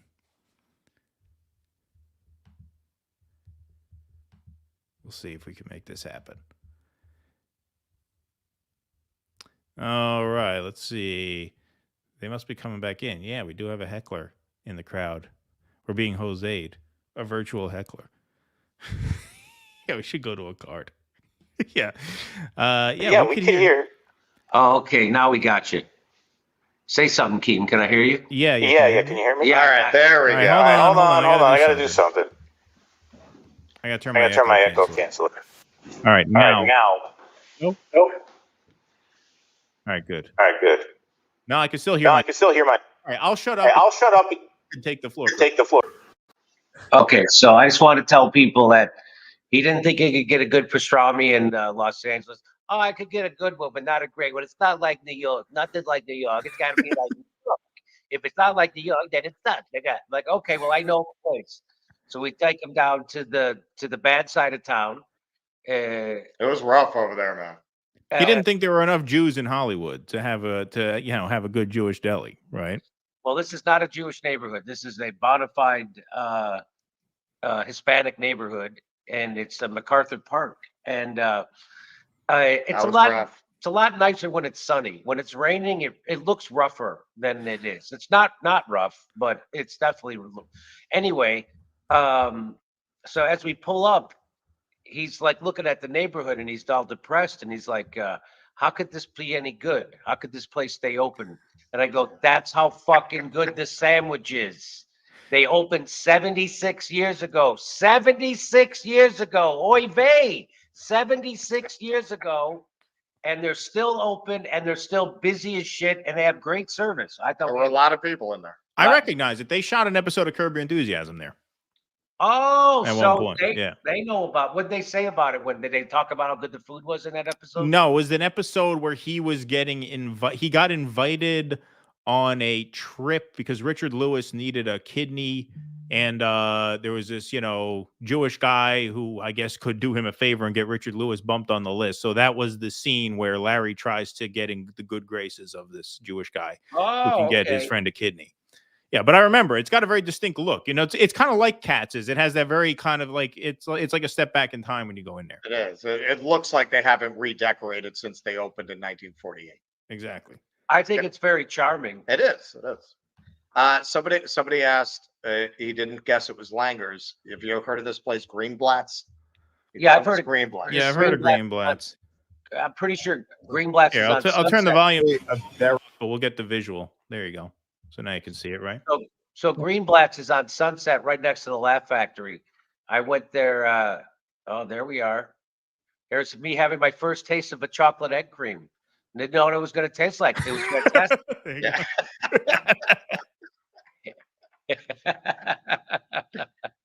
Somebody should dub this. Yeah, we should dub this actually. Yeah. And then Kung Fu dialogue. Then we got the good matzo ball soup. We'll see if it's good, but you can see the steam coming up. You did the matzo ball and everything. Wow. So you got the pastrami, the matzo ball, and the egg cream. Like as a New Yorker abroad, you almost have a social responsibility to your people to test the main dishes at a place like this, right? So you can report back. So then we ordered our sandwich. Now I ordered the number 19 because that's the sandwich, right? He likes it with the Swiss. It's got the Swiss cheese, it's got the coleslaw, and it's got the pastrami on it, and it's on rye. And before, when I was smoking pot, I could only eat half of it because it's a big sandwich. But now that I don't smoke pot, my appetite is through. I could eat. I just have to stop eating at some point. I have to make the decision because I never get full anymore. I just have to consciously say, I know I should stop eating, and then I stop. But I ate the whole goddamn thing. He ordered the number 1, which is the same sandwich I had, but with no Swiss cheese. He doesn't like Swiss cheese. Oy vey. I don't. Not on that. Right. I'll have Swiss with like ham or something. Okay. But not with a pastrami. Oh, really? Yeah. You could do a Reuben with the Swiss and sauerkraut, but that's kind of different. That's kind of different. It's a different thing. With that, it's just like pizza. Like if I'm trying out pizza, I won't put any toppings on it because if you need the toppings, it's probably not that good. I agree. You need the toppings to help it. By the way, there's a Joe's Pizza that just opened up down the street on Ventura. I think we should try it. So I went and I looked up. Joe's, the same Joe's that's in New York? So I don't know if it is, but it may be. I mean, David Portnoy hasn't come to this one yet, but he's went to the Joe's there. He went to the Joe and Pat's in Santa Monica. That was a crazy review. But apparently Joe's Pizza is great pizza. So I wonder. It is in New York. It says Joe's New York. It's the one. It's a franchise. It's the same. They franchised it out here, though? Yeah, definitely. Because it's the same signage and everything. What about the fucking water, man? The water's going to ruin it. That's it. So that's that everybody says. It is true. So I told you the story about when I first became a foodie it was on pizza. So anyway, long story short, I had this bite of pizza and the woman who made it, it was not only the best pizza I'd ever had, it was the best food I'd ever had in my life. It changed my life. I turned into a foodie. She came out here, the woman who made that pizza. She came out here and made pizza. She's from Italy, and she was same thing. She's like, it's not the same. I can't get it. I can't get the dough right, the crust right, the fucking waters. Now, she didn't say fuck, but she's like, the water's not the same. And so I've heard that over and over. Now, there's a pizza place on Fairfax that they had a sign saying, we import our water from New York. Right. Unfortunately, their pizza sucks.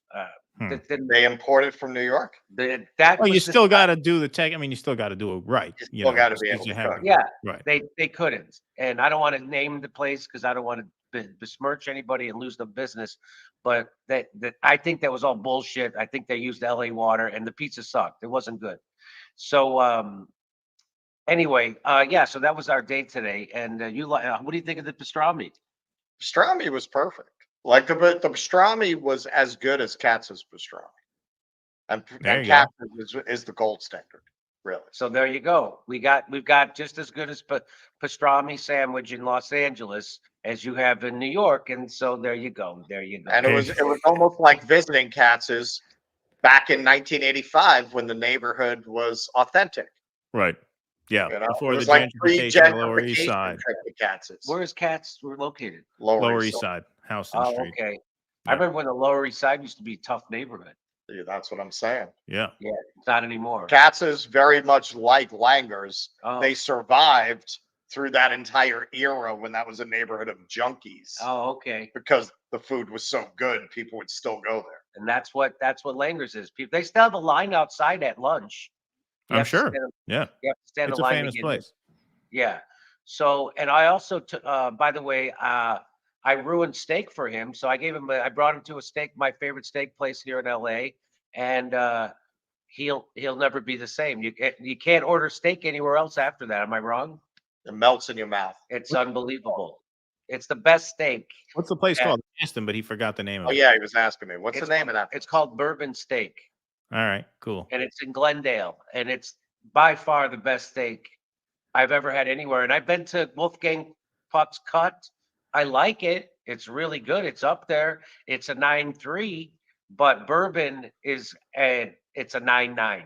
I'll look it up. Sometimes I just like looking at restaurant menus of places that I know I'm probably never going to go to, but it's fun. It's fun to do. You sometimes Just you get want to look at ideas. the pictures of the food.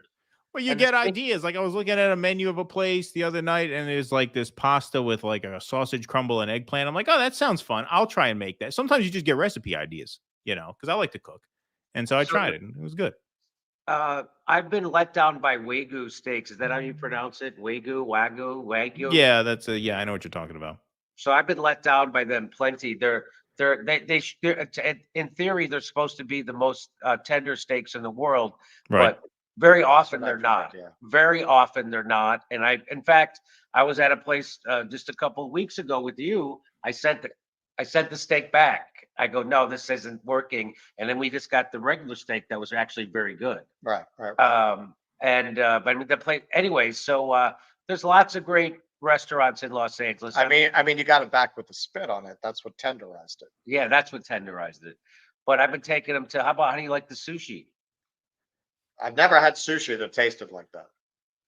It's, I mean, that's sushi where you could taste the tears of the interns that had to put all that work into preparing it that way. Yeah. The extra salt. Yeah, right, exactly. Yeah. I like that they're nice to me and they remember me when I come in. They do. And That's the place you met Shatner. Right? No, the place I met Shatner. Oh, that's a different place. That's a different place. I thought that was the same. Yeah. The place I met Shatner is like walking into a funeral home, right? It's the lights are all up. There's no music. Nobody's talking, and it's like the sushi Nazi place. Yes, that's it. And he tells people get out. In fact, that's what Shatner. So when Shatner was eating, he was facing me. It was just me and Shatner in the place and Rick Overton. That was it, right? And because he's chased away most of his customers, right? So every time Shatner would take a bite of fish, he didn't have anybody to talk to. He would just look at me. He goes, "Oh my God, this fish! It's unbelievable." And I go, "Yeah, this is the best fish in the valley." I go, "Nobody comes here for the atmosphere or the service, believe me." And Right. And then he'd have another piece. He's like, "Oh my God, I never." And I'm like, "Yes, I know." And I go, I go, "You've never been here?" I go, "I know you live right down the street from me." And I told him where he lived. He goes, "Yes, that's my house." And I said, "Well, how come I've never seen you here?" He goes, "I came here once 30 years ago when it first opened, and he kicked me out." And I said, "Well, where do you go for sushi normally?" He goes, "Well, then I started going to Sushi Nozawa. He was the big deal around there." And I go, "Around that time." I go, "Yeah, I know." I go, "How was that?" He goes, "He kicked me out too." So I stopped going to that place because that was my place. And then one day I was like, I have to try this new place, right? So I went, and they were so nice, and the fish was just as good, if not better. They do different things. And I was like, I'm coming back here. So we went back there, and the second time back, I walk in, they knew my name, and they remembered where I sat. They go, "Do you want to sit where you sat last time, or do you want a new table?" I was like, "Are you fucking kidding me? You guys are that good? You remember my name and where I sat?" And so ever since then, I've just been going there, and they all know us now. And it's always like I'm walking into Cheers, Jimmy. It's great. Right. We went in on Grammy night, and it was totally empty. And it's hard to say if it was because of the Grammys or because that was the first night of the apocalypse. It was raining so hard here. It first time it rained that as hard that it flooded where he was sleeping. His bedroom was flooded. It was like he was I was gonna sleep in there, like the bed just on an island was like an island with water around it. I walk in, all the lights. Thought I died. All the lights are out. I'm like, "Oh my God, he got electrocuted. They shorted out the thing, and he's electrocuted, and he's dead. I thought he was dead." I go, "Russ!" He doesn't answer back. "Russ!" He doesn't answer back. He's laying in bed. I'm like, "Look!" I go bursting into his bedroom. "Russ!" And he's laying on the bed. "Yeah, what's up?" I go, "I thought you were dead." Oh my God. That would have been something. That would have been something. What would you have done? But anyway, I didn't have a. He would have hit in the body, obviously. Yeah. No, but I mean, what would you have done for the show on Friday? You'd had no host. You'd had no host for Friday. I got to fucking sell the joint now. I got a guy who died in here. Yeah. Anyway, so I would have haunted you forever. I didn't have a fucking wet vac. Can you believe that? What kind of a man doesn't have a wet vac? I didn't have one. Well, why would you need one in LA? I mean, who wouldn't thinks you're going to be right? flooded? You just need it for cleanups and things. But anyway, I didn't have one. And now that Home Depot, which used to be open 24 hours when I moved to Los Angeles, they close at 9, like we're walking in Nebraska. Yeah, it's I'm in Los Angeles. Let's go, Brandon. There isn't a 24-hour motherfucking Home Depot anywhere in the metropolitan area. The answer is no. When I first moved to Los Angeles, I had an apartment. It was beautiful. I was on the second floor of a 2-flat. I had a view of Hollywood, and I didn't have an air conditioner because I'm like, oh, there's no air, there's no humidity. So it was so fucking hot. It was like 83 degrees at 2 a.m. And I'm just laying in bed sweating my balls off. And I got in that car and I went to Home Depot and I bought an air conditioner and I put it in. And that was at 3 a.m. And that's what I live in a city. That's why you live in a city. And now I want to go buy a wet vac. Closes at 9 p.m. What am I in Minot, North Dakota? What the fuck? That's the exact same time it closes in North Dakota, right? Well, we're in Los Angeles. People have shit to do. Right. Anyway, so they opened at 7 a.m. and we went and got one. And by the time there was a river coming down, I live kind of on a hill, and there was a river coming down. There's like 25 steps down to my house, and there was a river coming straight down those steps from the street right into this house where he's staying. And that's why that was happening. So I had to get sandbags and go put them in the street out there so to divert the water, and that actually worked. And it was legit like a film noir. It was like the final scenes in Key Largo. I was afraid the whole fucking building was going to float off. We're gonna wind up. You never know in LA, man. Crazy shit like that happens. Because this isn't anchored into this is on a slab. This house that was on a slab. There's no anyway. So he goes, well, the house isn't going to float away, is it? I go, maybe, probably. Some houses did. Did you see on the news? A couple of houses did float away. They had landslides. We're on a fucking hill here. Yeah, man. no, it's serious there for sure. I've never seen rain. It rained 5 inches in like a couple of hours in Los Angeles. And that was the same day I brought on a guy who said climate change is fake. Anyway. I was thinking that we're interviewing that guy. I'm like, we happen to have this guy when the guest house flooded. The whole house is rolling down the hill now. Yeah. This would have happened no matter what. This is normal. It's because of all that red meat you're eating, Jimmy. You're exacerbating it. You're eating too much steak. Hey, I just read a study that the stuff they say that red meat is bad for you. It's the processed meat, like the lunch meat. Yeah, I saw you link to that. Yeah, that's bad for you. Yeah. But if you just eat regular grass-fed red meat, I think you'll be okay. Oh, hey, do you know when Tucker is going to drop that Putin thing? You should text him and see when that's going to happen. We were waiting. We were wanting to cover that tonight, and he didn't drop it. Doesn't he know we're live tonight? He couldn't drop it tonight. He did text me. He was asking if you guys were doing a Tuesday night show. Yeah, and I didn't get back to him. I was busy petting my dog. See, that's it. We could have had something for tonight. Oh well. But I guess you guys will have it tomorrow. I texted him. I'm like, why are you such a traitor? And his Russian handlers won't let him drop it tonight. Every news journalist in the world has interviewed Putin in the last 15 years. Exactly. Yeah. Tucker does it, all of a sudden he's a traitor. He's a traitor. Don't you feel like a fucking moron when you tweet something like that because you didn't think of that yourself? You're just repeating propaganda from the establishment. People don't realize that Tucker Carlson got fired for telling the truth. You don't get fired from corporate news for lying. You get fired for telling the truth. That's why Rachel Maddow has a $35 million contract and Tucker Carlson is doing his own show on Twitter. That's why, because he's actually telling the truth. He woke up somewhere along the line, and I think when it happened is when they took away his advertisers. So when they took away his advertisers, strangely enough, they freed him. He was a free man. I mean, he had advertisers if you count catheter commercials and Mike the Pillow Guy, but he wasn't advertising Chevy trucks. All right, of course. You know, a Dawn dishwashing liquid. And so he got to say whatever he wanted, and I think he liked it.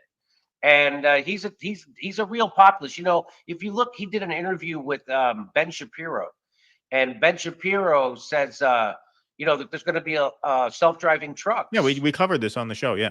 Oh, yeah. So you know what I'm saying. And he said, hey, capitalism isn't a religion. If it doesn't work for the people, you don't do it. I'm like, Exactly. That was unbelievable. It blew Ben Shapiro's mind. Yeah, he couldn't believe it. Because he thought he had just a straight sort of Kool-Aid drinker.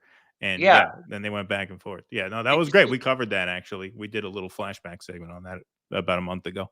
Oh, really? Look at you guys, huh? Yeah, I remember that. I remember when he did that. That was great. Did you see Bill Maher's mind get blown because he threw a shit fit because Killer Mike wouldn't endorse Joe Biden for Trump? Yeah, I saw that yesterday. Yeah. yeah. Indeed. No, he's doing politics 101. He's actually asking for something for his vote.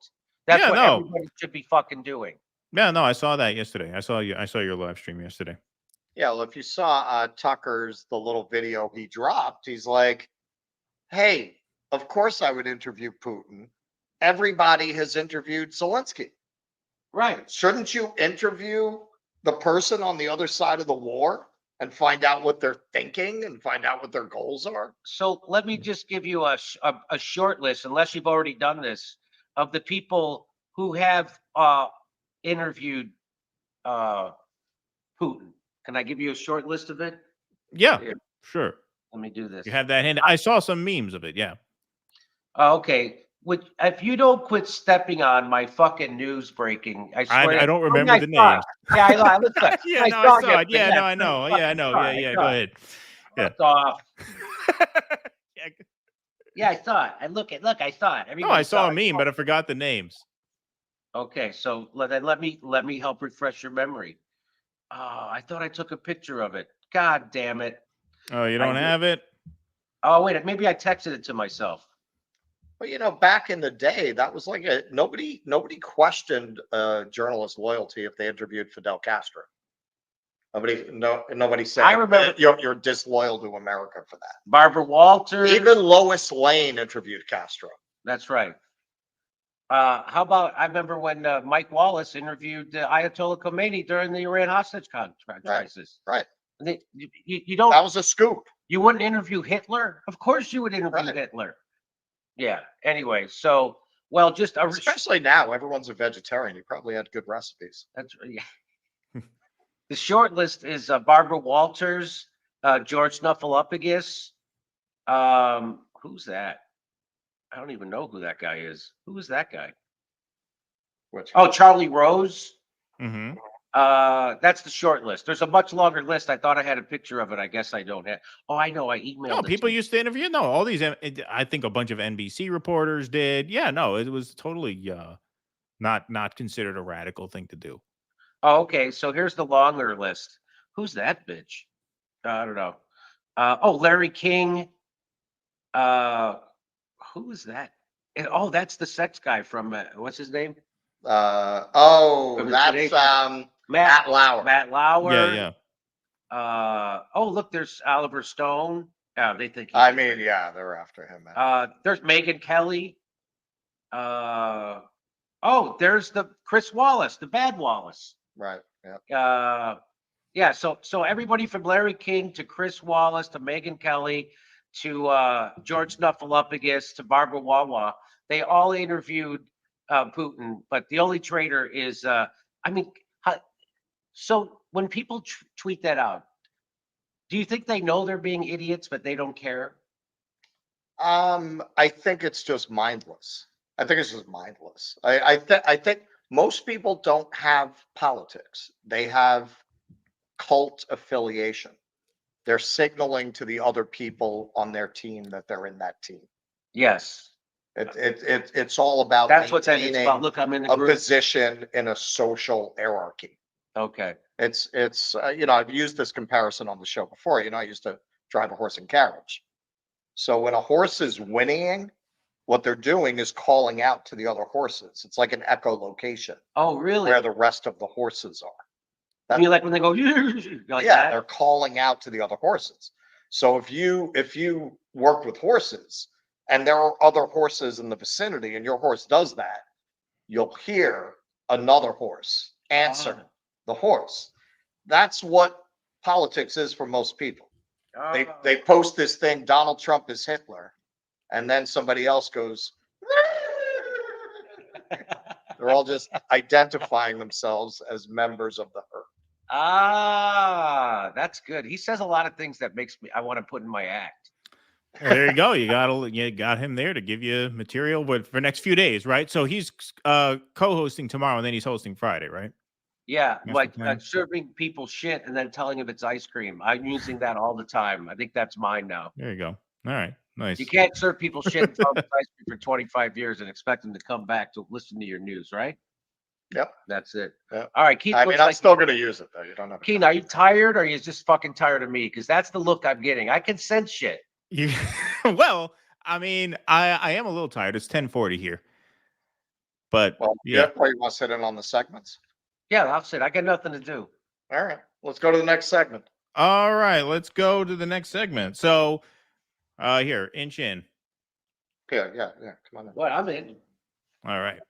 All right, so let's go to this next one. We're here with special guest Jimmy Dore here tonight. I don't know if you guys did this one yesterday, but Chuck Schumer went on Morning Joe to try and sell what he pitched as we covered this. Ukraine yeah, we got it. we know Yeah, already. we did this. we It's all did this news. already. It's all old news. Anyway.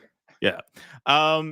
Chuck Schumer went to sell the so-called border bill on Morning Joe, which was really a Ukraine bill, and that was his point of emphasis. So here's Chuck Schumer on Morning Joe.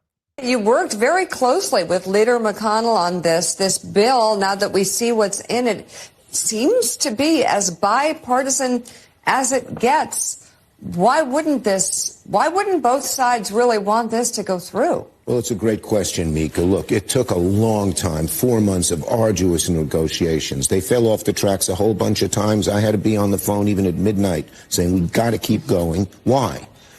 We're at a turning point in America. This bill is crucial, and history will look back on it and say, did America fail itself? Why is it crucial? Well, if we don't aid Ukraine, Putin will walk all over Ukraine. We will lose the war, and we could be fighting in Eastern Europe in a NATO ally in a few years. Americans won't like that. If we don't help Israel defend itself against... Okay, first of all, as we know, the terms going into the war in Ukraine, which were the terms to avoid a war in Ukraine, were neutrality for Ukraine because Putin did not want to have NATO on his border. So if Putin takes over Ukraine, guess what? That means NATO is now on his border. So obviously, Putin never wanted Ukraine. He's not going to go into Poland because the Crimea is not in Poland, right? And obviously, there's no Eastern separatist region of Poland that wants to be part of Russia. And so this fear-mongering that this is just the first domino to fall is obvious nonsense. But let's hear about Israel now. against Hamas. What's that? Can I just say, first of all, he said it was a turning point for America. It's less of a turning point than a Wile E. Coyote looking down after he walks off a cliff point. That's really what this is. And also, he says if Putin goes in and starts to attack NATO countries, we're going to have to send our troops. I thought NATO was supposed to be a deterrent. Aren't there other NATO countries that are supposed to be fighting over in Europe for NATO? Why is it always the United States' responsibility? That's why we have NATO, a thing called fucking NATO. Well, NATO is a deterrent. That's why Putin's not going to go into it. That's why he went into Ukraine, because it's not in NATO, right? So NATO is a deterrent. I agree with you, but what Chuck is saying, that NATO is somehow isn't the deterrent. That they Right, are. he's saying- right, exactly. Exactly. So why do we have NATO if he's just going to go into Poland? Right, exactly. What's the purpose of NATO then? Right? So he's saying NATO is not in and of itself a deterrent to attacking a NATO country. That's what Chuck Schumer is saying right now. And therefore, it's vital that a small country who isn't in NATO fights Russia to protect NATO? Yeah, no, just absolute nonsense. Absolute nonsense. Now he goes on to Israel. That perpetual war will go on and on and on. If we don't help humanitarian aid to the starving Palestinians in Gaza, hundreds of thousands could starve. And the border, everyone has said it's chaos. A speaker, you just saw Speaker Johnson, he said it's chaos. We have to do something legislative a few months ago. But what has happened, in answer to your question, So this is crucial for America. It's a turning point. History is going to look over our shoulders and say, did we rise to the occasion? To his credit, Mitch McConnell did. But too many Republicans, including Speaker Johnson, are just scared to death of Donald Trump. Donald Trump has said he wants chaos. Donald Trump has said, well, wait till I become president. That'll take at least a year. Ukraine could be gone. The border will get much worse. War in the Middle East will get worse, maybe bringing us into it. He's doing it all for political reasons. And let me just say, will senators, the crucial question, the $64,000 question, the majority of Republican senators know this bill is the right thing to do. It's a compromise. I don't like everything in it. Neither does McConnell. But it's a compromise. That's the only way you get things important done in the Senate. We proved that 2 years ago in our bipartisan legislation. And will the senators drown out the political noise from Trump and his minions and do the right thing for America? It's a crucial question. History is looking down on every one of us right now. It could not be more obvious that the only thing they give a shit about in this bill is the Ukraine funding. Because if they want Israel funding, they could just pass that as a standalone bill. There's not any faction of any party that's going to stymie funding for Israel, right? So isn't it the most obvious thing in the world that all they give a shit about is this money for Ukraine? And this is a last-ditch effort to try and get it. And they were stupid enough to think that they were going to be able to basically put in $20 billion worth of border funding as pork in what is essentially a World War III bill. This is a World War III bill. This is not a border funding bill. Well, this is where, we're just living in a topsy-turvy world where we're relying on Donald Trump and the Republicans to prevent the Democrats from starting World War III. And then when you're like, well, I'd rather have Trump than Biden, you're a Trumper. You're a MAGA person. Well, so what am I supporting by supporting the Democrats? As you say, it's a World War III bill. They threw in a little minimal money for border security, which they don't even need. We have the world's largest military, which is fully funded. One might say overfunded. You're telling me you can't send them down to the border? Canada could do it. You see thousands of people going over the border into Canada. Americans have no health care. We'd go. We can't get over there. You don't even need a bill.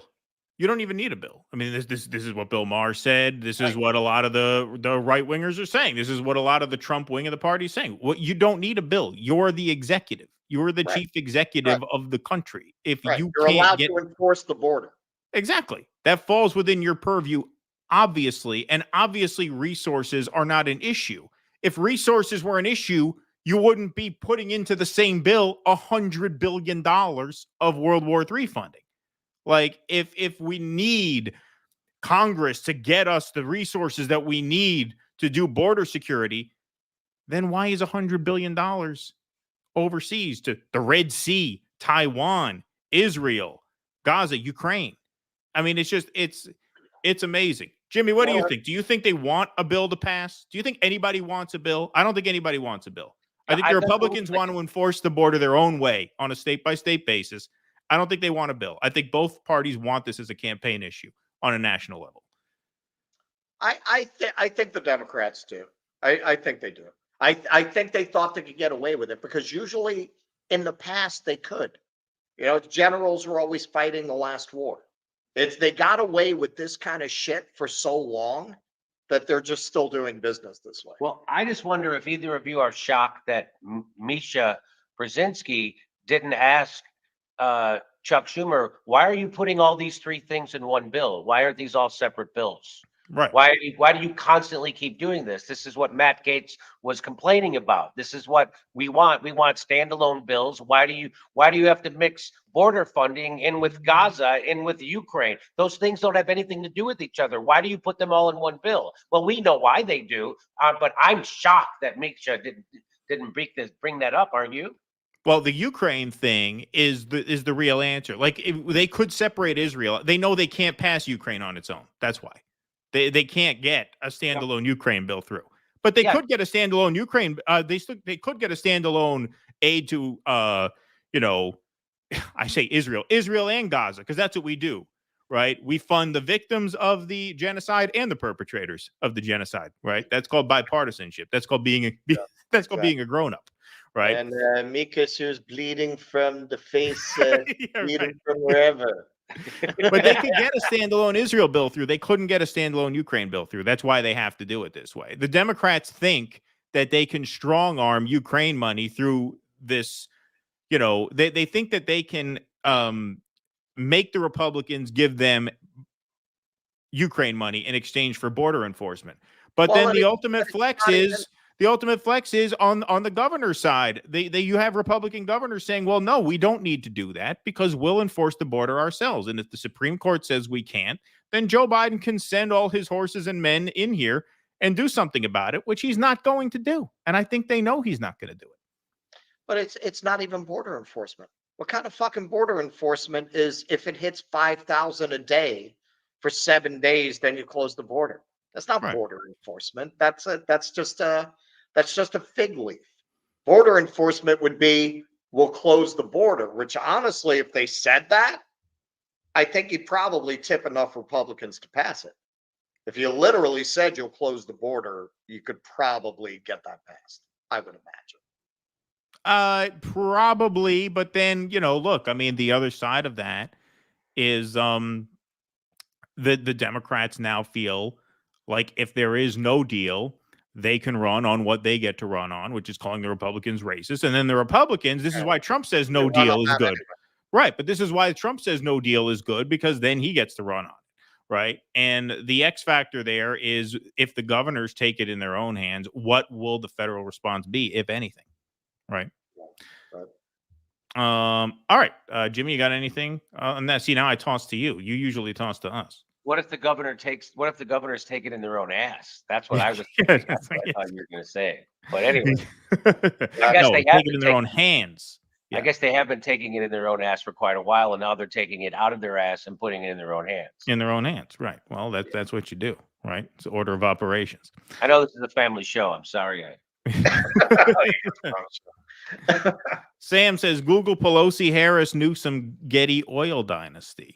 I don't know anything about that. Do you guys know anything about that? No, but I'll Google it. Yeah. Is that the Getty like in LA, like the museum? Yes, that's what it sounds like. Yeah.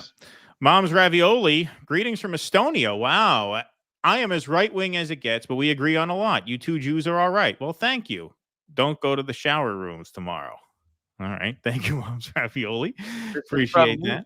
I can tell you Newsweek headline. I never shower here. Kurt keeps breaking in and right in the middle. Yeah. It says the headline is the surprising Newsom, Pelosi, and Harris ties with the Getty oil dynasty. Yeah. Newsweek. All right. Oh, and that's in Newsweek? That's in Newsweek. All right. So that ain't some Breitbart shit. No, there are few true American dynasties. The Rockefellers, Mellons, Astors, and DuPonts come to mind. The Gettys, too, are on that list, founded by Oliver and J. Paul Getty, who moved under the radar until his outing as the richest American by Fortune magazine in 1957. The subsequent 4 generations of his family have been in the spotlight, navigating fields from environmentalism to fashion to business, music, digital archives, LGBTQ rights. With 5 wives, the patron really. Yeah. Oh, those fucking guys. Oh shit. What happened? All right. We'll look it up. We lost it. We'll look it up. Bloodthirsty mayonnaise. You don't see Biden debating Trump. No. And I don't think, I mean, I'm surprised Trump asked for it, honestly, because Trump seems to think that Biden's going to get swapped out, as I do. So I'm surprised he asked for it. Like you would. He asked to debate Biden? Trump asked to debate Biden. He says he wants an immediate debate. Why? You want Biden on the ticket. You don't want them swapping Biden out. You don't want to beat Biden up now. Right? You want to save that. You want that to be your October surprise. Riffside. That Israeli diplomat's son was denied immunity after driving into that Miami cop. At least there's that. Yeah, I saw that. What a horrible. I didn't see that. What a horrible thing. I saw that. Not that he was denied immunity. Obviously, that's good. But what a horrible thing. I did see that.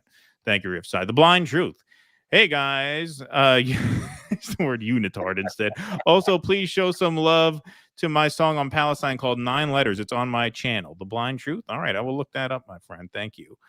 Paul Chu, can I just give you a good tip when you deliver my Uber Eats instead of being a patron?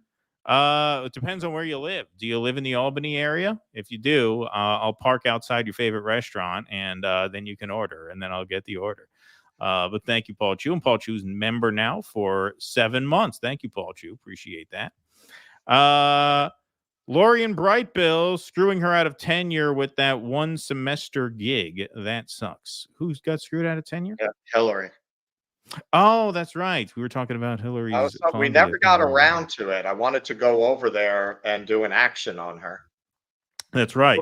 That's Can right. I just tell you very quickly that William A. Newsom II, Gavin Newsom's grandfather, was a surrogate father to the Getty sons, John, Paul Jr., and Gordon.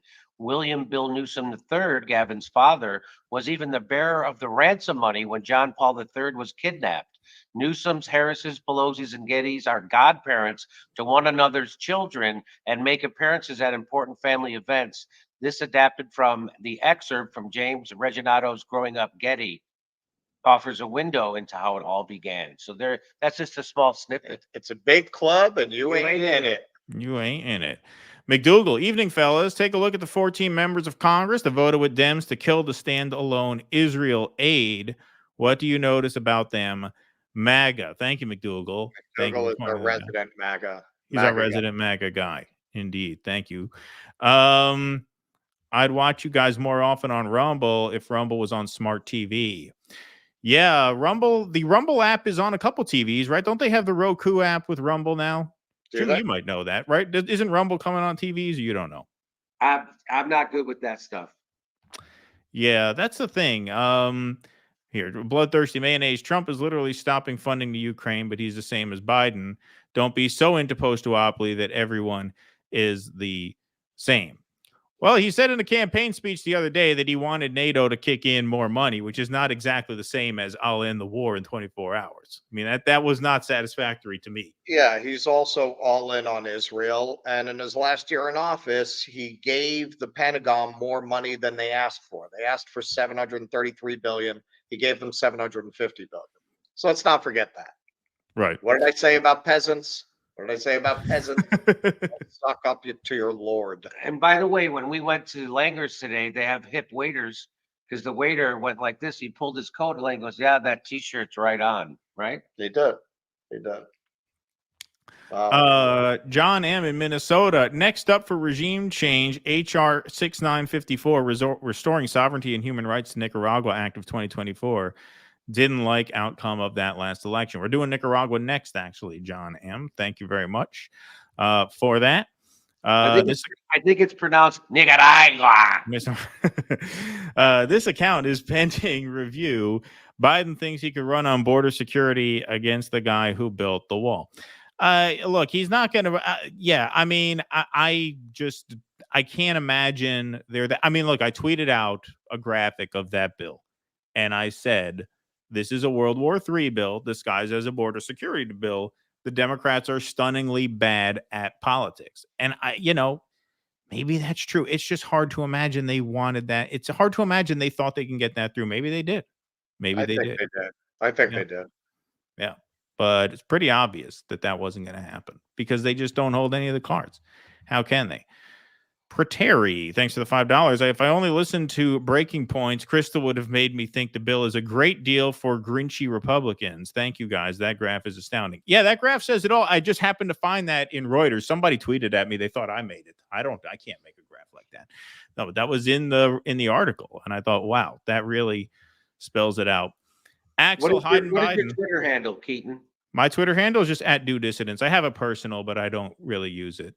I just tweet from the Do Dissidents account. I'm going to look for that graphic. Yeah, I tweeted it out. I may have even tweeted it to you guys at some point. I may have texted it to you guys. But yeah, it's probably 3 or 4 tweets down. Hayden Biden protecting his financials from Putin. Yeah, that's the thing. Biden had his Ukraine tie on in that thing. I don't know if you guys saw that, but he has his blue and yellow tie to counter the Tucker Putin interview. DC, thanks for the $2. Biden funded a border wall in the 90s. Fuck borders. Thank you, DC. Appreciate that. Well, there's footage of Bill Clinton proposing a fence, right? and Hillary, I think. Yeah, no, they both proposed. Yeah, no, Hillary said we need physical barrier or something like that. Man, a lot of super chats tonight. Thank you guys. We do have another segment that we're doing. We're doing the Nicaragua thing for sure. Have you guys checked out the Santos district race? No, I still haven't. I apologize. Ironically, Republicans are running on immigrant black Jewish woman against Democrats white guy named Tom. Interesting. Interesting. Well, isn't it funny that as Democrats have been increasingly intent on branding the Republican Party, this white supremacist party, Democratic Party has gotten whiter and the Republican Party has gotten a lot more diverse? Because their approach to those issues is so reflective of a rarefied, jargon-laden, theory-laden version of social justice that you almost have to have gone to a university to have absorbed. Right. Let's go to some Rumble rants, and then we'll do our Nicaragua segment, and then we'll read the rest of these. Roy the Goy, I like this name.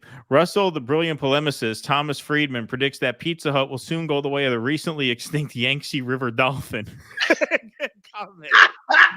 Hey Jimmy, did you take a look at our? I thought, not to toot our own horns, but I thought we killed that segment. That Thomas Friedman segment was hilarious. That segment was too much. That was unbelievable. Yeah, it was so much fun. That was so much fun to do. Well, the prize. See, I don't agree with Friedman there. We have too many people like Catfish who will eat anything, and Keaton is one of those people.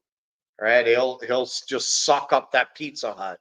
So they're always going to have a customer, and that's why they're dying in Gaza, because of Keaton and his need for Pizza Hut. It's bad news for fake pizza, because apparently Domino's is pro-Zionist as well.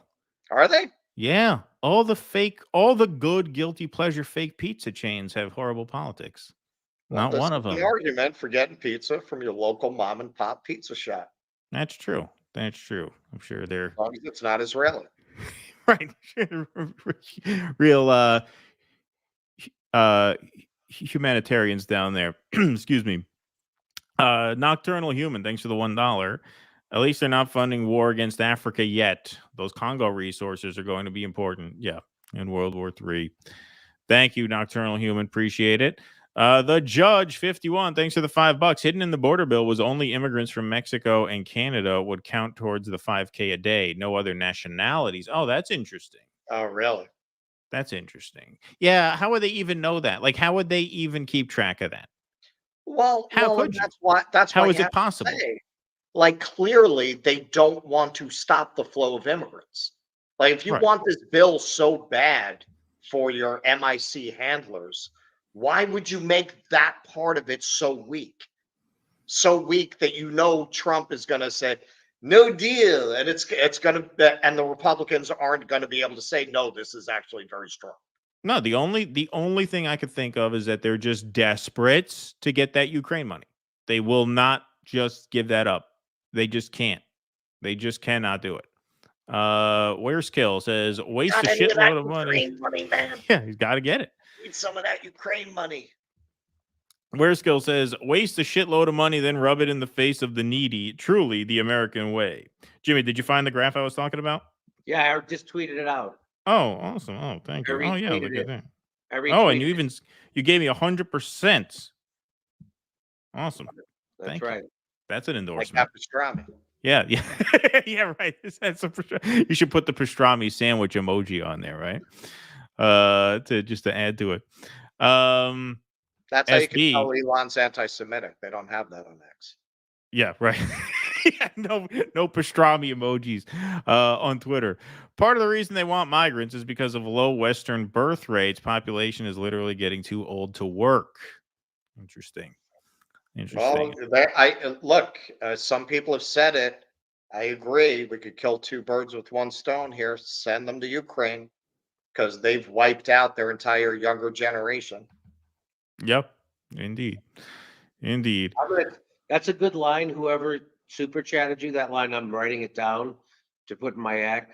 When they sent $100 billion to Ukraine, I think the only thing worse is, why didn't they just take it and rub it in the face of a homeless veteran first before they send it over there? Yeah. That's a good line. I'm stealing that. Thank you. Yep. Oh, somebody super chatted us that? Yeah, you guys, you have to start putting the little C with the circle. Yeah, you got to do a copyright logo Jimmy's on just there. gonna grab that shit. Yeah, if you don't Otherwise- copyright it, it's fair game. Fair game. That's it. That's He's it. he's like Joe Biden. He'll go up and start describing your personal biography as his own. You heard it somewhere, right? Yeah. He was. Did you know that Joe Biden can communicate with the dead? Can he? Yeah. Well, he said he just had a meeting with Mitterrand. That's right. Yeah. No, he actually did. He actually did. We should do that. You guys should do that I believe it. tomorrow for sure. Yeah, the guy's been dead for almost 30 years. He said he just talked to him. I just talked to him. Yeah. I told him Corn Pop was a bad dude. I told him America's back, right? I just told Mitterrand America's back. I think that's what he said. That's pretty funny. Well, who knows, man? I mean, maybe you get those visits in the Oval Office when you're that age.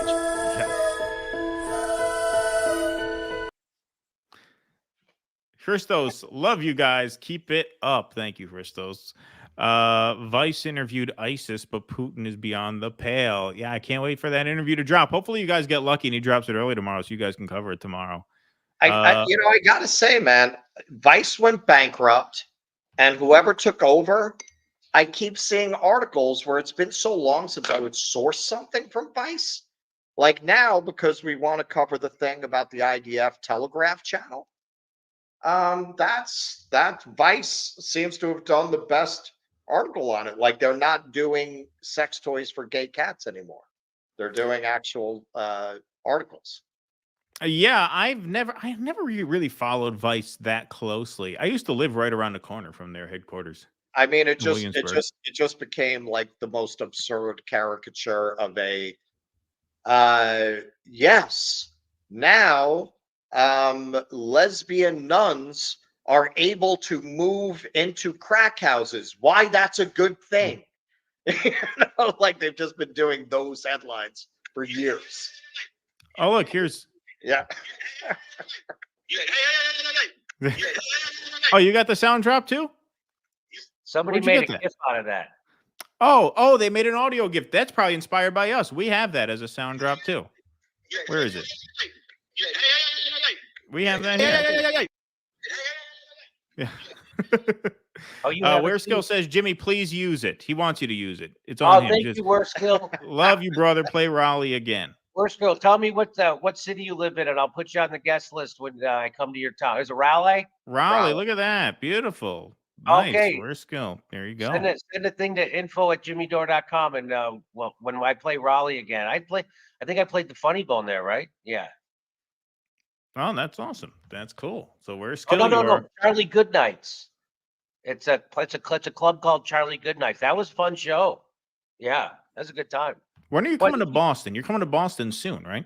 I'll be in Boston like February 18th, something like that. Maybe the 16th. Is that the same leg you're going to Philly? So we go to Philly, we go to Avenel, New Jersey, and then we go to Boston, and Nice. we're playing the Wilbur Theater. Awesome. And Jose will be going to the Philly show. Oh yeah, That's right. Jose's coming. We're actually filming the Avenel, New Jersey show. We're gonna these people rightthink.com or something like that. They asked if they could film me and put it up on their website, and I said I'll you can take 30 minutes of my hour and a half and put it up. Oh, nice. That's generous. So that's what I'm just trying. I'm not making any money off it. I'm doing it like as a favor to this website. I don't know why I'm fucking doing it. Well, that's cool. So it's not going to be like a special for you. You're just doing it for the website. Yeah, I think I might call it the best of Jimmy Dore. So maybe I don't know. Shit, I have all the. Oh, you haven't seen my act. I saw it in New York. But the new one, I have all these new jokes about Gaza and Israel, and I'm wondering. I got about at least 10 minutes, maybe 12 or 15, and I'm like, I wonder if I should just do a special on that. A whole an hour? No, like just 30 minutes. Yeah, half hour. I'm Like done doing. okay. I think hour specials are a waste now. I saw Kurt did 30 minutes. Yeah, he did a half hour. Yeah. That woman who was, I forget her name, but she did the White House Correspondents' Dinner a couple of years ago. She was really funny. Naomi Wolf. No, the comedian. Well, she, yeah. She's a You're talking about Michelle Wolf. Michelle Wolf. That's it. Yeah. I get them Naomi confused. Wolf. Come on. Yeah, Michelle Wolf. She's like They're exactly the same. she's like releasing 20-minute specials at a time. So I think that's the way to go. Nobody wants to watch a fucking hour anymore. So, and in fact, I think was it Kurt Kreischer? What's his name? Bert Kreischer. He figured out that people stopped watching hour specials at a certain time at like the 27-minute mark. So he put his closer. Usually you save your best bit for the end. So he put his closer right at the 26-minute mark. So people got to see it, which was smart of him to do. Right. And so that's why I'm thinking, fuck it, do it. My last special was like an hour and 10 minutes. I think I'll just make, and then one before that was an hour and 15. And one before that was an hour. So I'll just do, I think 30-minute specials are the future. Well, it makes sense because, now people watch this. They watch them on YouTube. They watch them online. So the attention spans are shorter. It's a less captive audience. It's going to be 45 seconds. Yeah. The new future is going to be like 10 minutes. Yeah. Be like, hello, Joe. Good night, everybody. Like the HBO specials were kind of an event. It was a TV thing. You had to be there at a certain time. So you can go an hour, but now I think the shorter probably because of the medium. The medium is the message, as they say, right?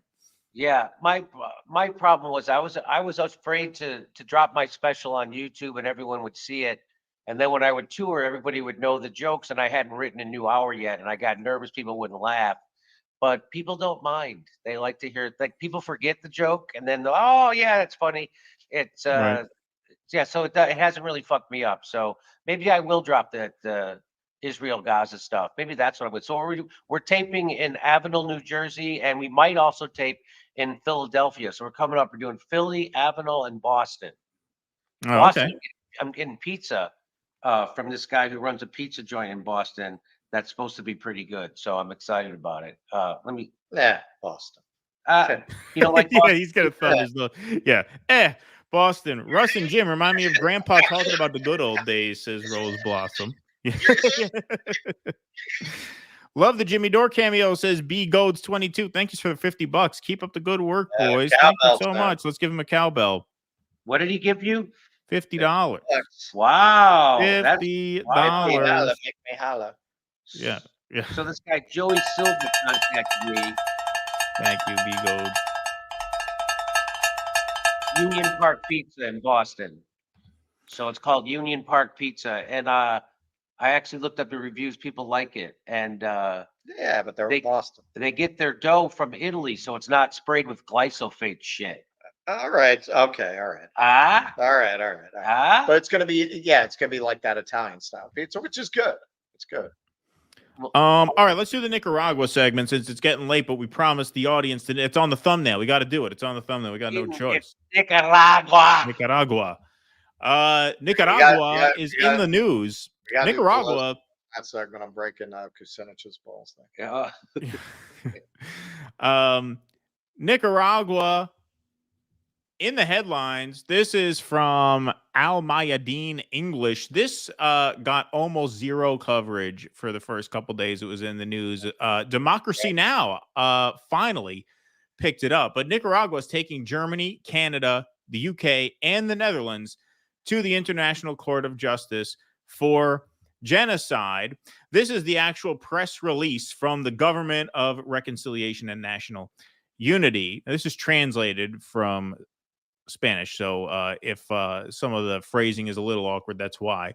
But the Government of Reconciliation and National Unity informs the people of Nicaragua and the international community that it has notified the governments of the United Kingdom, Germany, the Netherlands, and Canada of its decision to hold them responsible under international law for gross and systematic violations to the Convention on the Prevention and Punishment of the Crime of Genocide, international humanitarian law, and customary law, including the law of occupation in the occupied Palestinian territories, in particular, the Gaza Strip.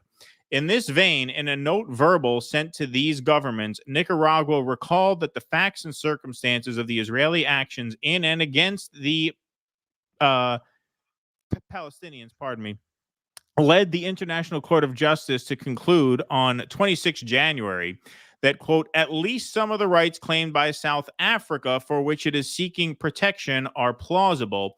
This is the case with respect to the right of the Palestinians in Gaza to be protected from acts of genocide and related prohibited acts identified in Article 3.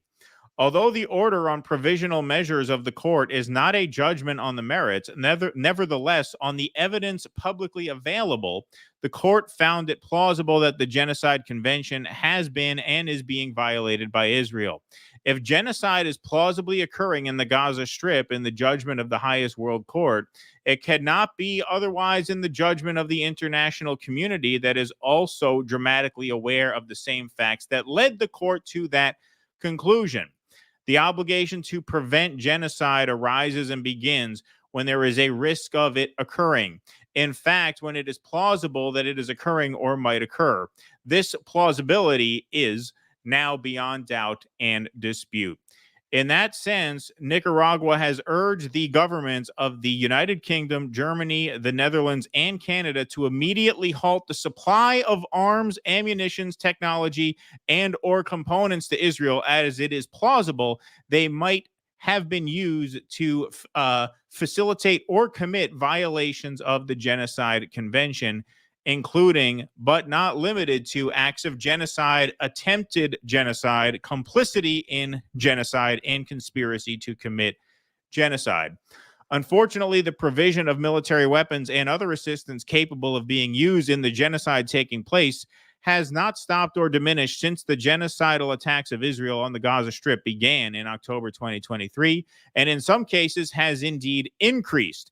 Nicaragua has reminded these governments that a state's obligation to prevent and the corresponding duty to act arise at the instant that the state learns of, or should normally have learned of, the existence of a serious risk that genocide will be committed.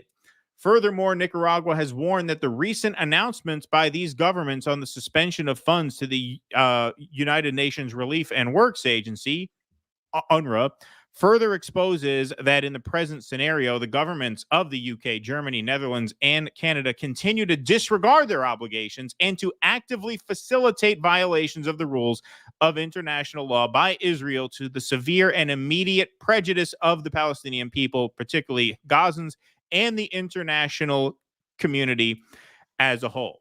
So it was kind of inevitable that once there is plausible evidence that Israel is committing genocide, that somebody else would bring a case saying, hey, if this is going to be established according to international law, that there is evidence to believe that there is evidence to back South Africa's case, eventually somebody's going to bring the case, hey, what about all these other governments who are funding this? And this is why that ICJ case was very significant. That's why it's a first step, and good on Nicaragua for doing this. You're really seeing a rallying of the quote unquote rest of the world, not just against Israel, but against everyone else who has a lot of blood on their hands.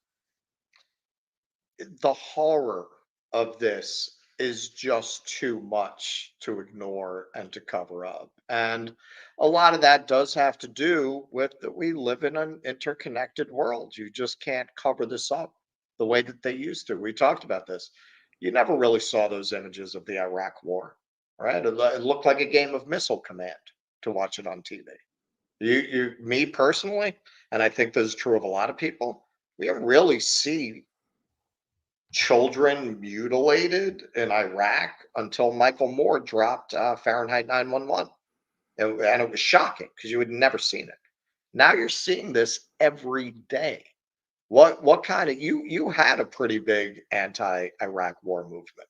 What would you have had if those images were on TV?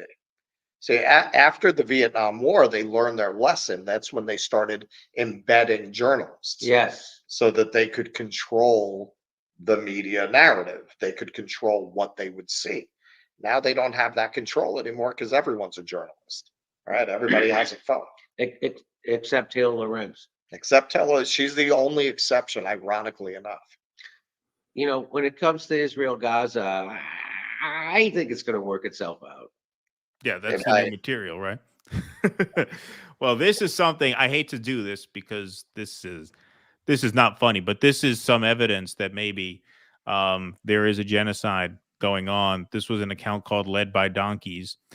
Israel has now killed over 11,500 Palestinian children in Gaza and the West Bank since October 7th, when 36 Israeli children were killed on October 7th. It's impossible to imagine that number. This is what it looks like, a line 5 kilometers long on the Bournemouth beach. They had people come and actually help them lay out. This is pretty dark stuff. That's why I said we had a wide range of stuff to show you, but we're going to play this video here. And like I said, this is emotionally intense, no graphic violence, obviously, but this is a graphic representation of the 11,500 children killed in the past now 4 months.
Almost looks like a wall, doesn't it?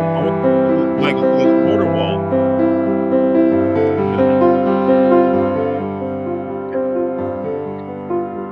It's horrible.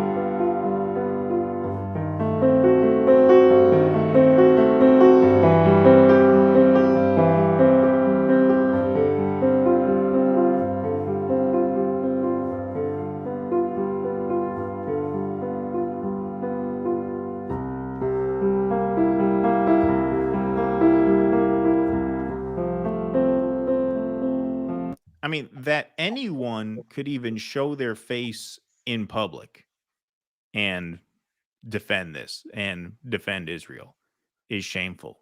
That it is politically considered mainstream to do that. I mean, you just see the power of evil. I mean, it's just incredible. What they say, it's 11,500 children. Yep. 11,500 children. More than 3 9/11s worth of kids. All right. And all they want to say when you bring that up is, do you condemn Hamas? Yeah. What about Hamas? Yeah. Hamas. Yeah, October 7th. You know, they talk about, there's a clip of Adam Schiff that I guess we'll play on Thursday. It's almost midnight and we got tons of super chats to read, so we'll push that to Thursday. But Adam Schiff says, you can't imagine the magnitude of the October 7th massacre. What the fuck are you talking about? The magnitude of the Palestinian massacre is 30 times that. What do you mean you can't imagine the magnitude of that? Well, all lives are equal, but some lives are more equal than others. That's the only way to interpret that statement. You can't imagine the magnitude of October 7th. No, the Israeli lives are more valuable. Right. It's what Noam Chomsky talks about when he says worthy and unworthy victims. Palestinians are unworthy victims, right? Because they elected Hamas, right? Yeah. They asked for it. Yeah. I want to show one other piece of video, though, and then we'll take the rest of our super chats. But since we played that, I feel like Russell found this video and thought we should play this. This is, well, here, Russell, why don't you set this up? This video of some happy kids. This is just such a on the one hand, it's a testament to the resilience of children that under these horrific circumstances where they've been displaced from their homes, seen untold horrors, that they can still take joy in a clown like this. And it's also just a horrible indictment of the world that we're putting these children in this position. And it's very important for people to see these are children, these are human beings that are being put in these circumstances. So let's take a look at this. Here we go.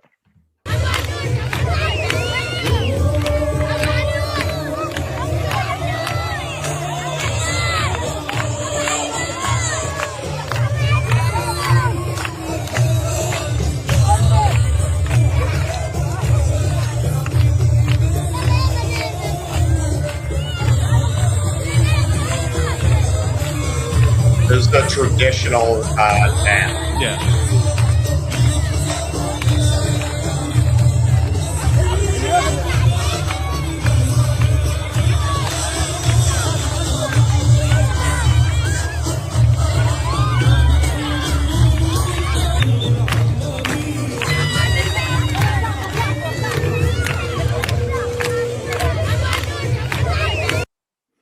You know, it's funny, if I had seen that video a day earlier, I mean, this just surfaced, I guess, yesterday, but if this had surfaced in time to put that in the montage at the end of the Jose Vega documentary, I would have included it, because I searched Twitter, I searched YouTube of just examples of people in Gaza happy, people in Gaza smiling, because we're reminded constantly of all the horror and death and violence and gore. But I think it's important to highlight the joy that's there, because that highlights what is at stake, right? And it gives you a sense that in the face of just this unimaginable horror and unimaginable sadness, there's still light and life to be salvaged and to be preserved. There's still joy to be maintained, you know, in that. And and watching this, how many of those children are going to die over the next few weeks? Over the next few years. I mean, there's a hunger epidemic now. You don't know what disease is going to say. Like, we're only seeing the beginning of this, right? I mean, part of genocide, item C of Article 2, is you create conditions for the group that make life unlivable. Starvation is part of that. Disease is part of that. I mean, yeah, I mean, in the next few weeks, there's obviously a chance that they will be killed violently, but there's also a chance that they will die of diseases and consequences down the road. A lot of the Iraqi deaths were not people who got blown up, but deaths as a result of displacement, as a result of having been uprooted from their home.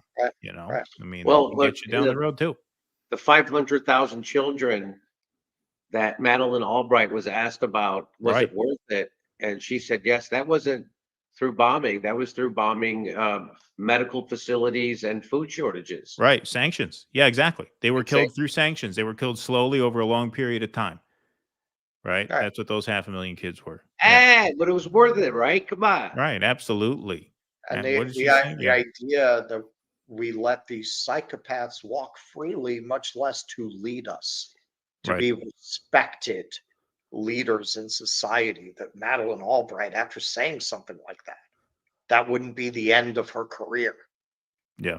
That she continued to be this honored figure who would be invited to speak at Hillary Clinton's campaign events. These people are just scum. And we'll get to imprisoning politicians, but I've made my views clear recently. Yes. Yes, indeed. Indeed. The last few minutes of yesterday. So you had, who'd you have yesterday? You had Kucinich, and then you had another guest at the top, right? Oh, the environmental guy. The climate change person who has a counter narrative to the establishment climate global warming narrative. That's right. That's right. All right, let's take some super chats. Sparky, thanks for the $10.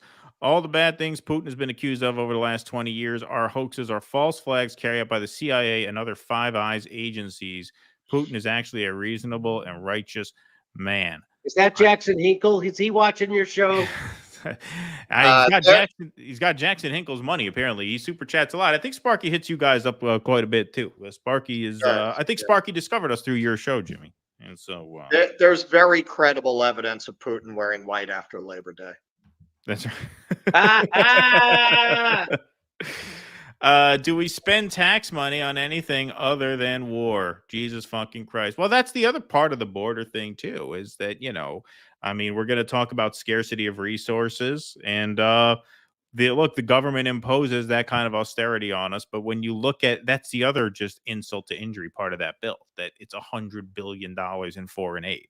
And now people are going to become resentful of immigrants who come here and get, housing and get healthcare in cities. And, that's going to drive up anti-immigrant resentment. Well, look, it's obviously not a matter of scarcity. If it was, you wouldn't be sending $100 billion out the door to fund World Wars 3, 4, and 5 at the same time in the same goddamn bill. I mean, look, in the end, when World War 3 does break out, a lot of our weapons are made by Boeing, so my money is on the other side. That's true. I'm almost certain a standalone Israel bill failed tonight. Hey, Jimmy. They were talking about doing some standalone. Was it the Israel bill that failed? I have to read up on that. Yeah, well, because now there's all kinds of now I think they're really in turmoil on the House side of things. But I'll have to read up on that for Thursday. Oh yeah, long story short, Keaton asked Jimmy to do Lou Rawls. Somebody said you do a good Lou Rawls, Jimmy. Is that true? Oh, you're my lady love. That's it. That's all. That's right, because he said earlier in the stream, like right at the beginning, that you should do a Lou Rawls. Right. Yeah, he was talking about how you're not into a lot of like the classic rock that a lot of your peers growing up were. Never took to it, but you knew the Led Zeppelin because of the Young stuff. You did a whole segment on that with us. I mean, I did. Yeah, somebody sent me the lyrics, and I was like, "Holy shit, that sounds like Carl Jung." Well, that kind of shows he wasn't into it, because who doesn't know the lyrics to "Stairway to Heaven"? Me. Yeah. I mean, I didn't really know all the lyrics to the last part of that song because they're very hard to make out. All right, let me clarify. Who our age doesn't know all the lyrics to "Stairway to Heaven"? I knew how it went, but I never really understood the words of that last part. And there's a wind all down the road. That's the only part I really understood. Our shadows taller. Well, that I knew too. But then what's the third one? There walks a lady we all know. No, there's one between there, isn't there? Which one? Oh no, maybe not. Maybe not. Maybe I don't remember it right. But I always thought the words were a little hard to make out. But I would just mouth along. I was more into black music. I grew up, I like black music, and Teddy Pendergrass, Luther Vandross. More Motown. I liked Morris Day and the Time, stuff like that. I liked hot mixes when they first started. That was my groove. I used to put on the skinny ties and dress up like zoot suits, like Morris Day and the Time did back then. That was where I went, and I would go out to the teen nights at the discos. They didn't call them discos then, but and I'd get you'd get a Diet Coke for $0.25, and you'd go dancing with the ladies and try to touch some titties. It was great. Those were the days. Well, there would have to be some Motown. I mean, Motown must have made its way to Chicago quite a bit, I'd imagine. Yeah, Motown was fun, but it wasn't what we listened to at the nightclub when we went to dance clubs and stuff. I liked Motown, but I liked funk. I was more into funk. That's fun. I was on the cutting edge of the rap, the Sugar Hill Gang when they came out. I was with them. Curtis Blow, if you ever heard of him. Oh yeah. And so I was into all that stuff. You ever been over your friend's house to eat and the food just ain't no good? I mean, the macaroni with the sack of the cheese. It tastes like wood. So you're trying to play it off like you think you can by saying that you already ate, and your friend says, "Man, there's plenty of food," so you pile some more on your plate. Nice to be food. You might start thinking of the moment it's time to leave. These are the songs I grew up with. That's great. You could probably rap on YouTube because it's not a melody, so they probably won't hit you. They won't hit you for that. You probably rap and not sing. Because we just did it. Yeah, you can always air live performances. That's how you ever see those videos where the vocal coaches comment on someone singing? It's always a live performance because those aren't copywritten. Interesting. I wonder how those guys do those channels. You must see them. There's like these music reaction channels. Ones, yeah. Yeah, that's the easiest job in the world, man. Yeah, you play a classic song, like, you know, these like teenagers who haven't heard all these great songs before. So like, you know, whatever, you're hearing Over the Hills and Far Away for the first time, and you go, ooh, and that's it. That's the video, and they monetize them and everything. You get It's rich like off it. unboxing videos. I don't get it. Yeah. I don't get it. Like, we really went into the wrong end of this YouTube thing. They're never going to pull you off the air for your fucking unboxing video. Exactly. You could unbox whatever you want. I mean, if you're unboxing Nazi memorabilia. Some, you know, it's funny because like my kids watch. There are also people on YouTube who like will take toys, like Paw Patrol play toys, with them. and they'll play with them and they'll create scenes. Yeah, But like some of the scenes are like adult scene, like not pornographic scenes, but like they're like dealing with topics that are too mature for kids to understand. Like there was one today where I'm like, what the hell are these guys talking about? What are they acting out with these Paw Patrol dolls? Because my kids watch them all the time. My kids would make actually very good unboxers. I know you guys were saying that, you know, my kids are not going to have a great life because of these dystopian times, but they have a skill that's going to be marketable in the AI tech dystopia. They could do the unboxing stuff.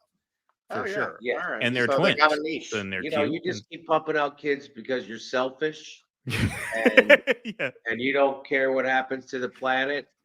Those kids are going to warm the planet. That's right. And three more bodies. What does that do? That's 98.6 times 3.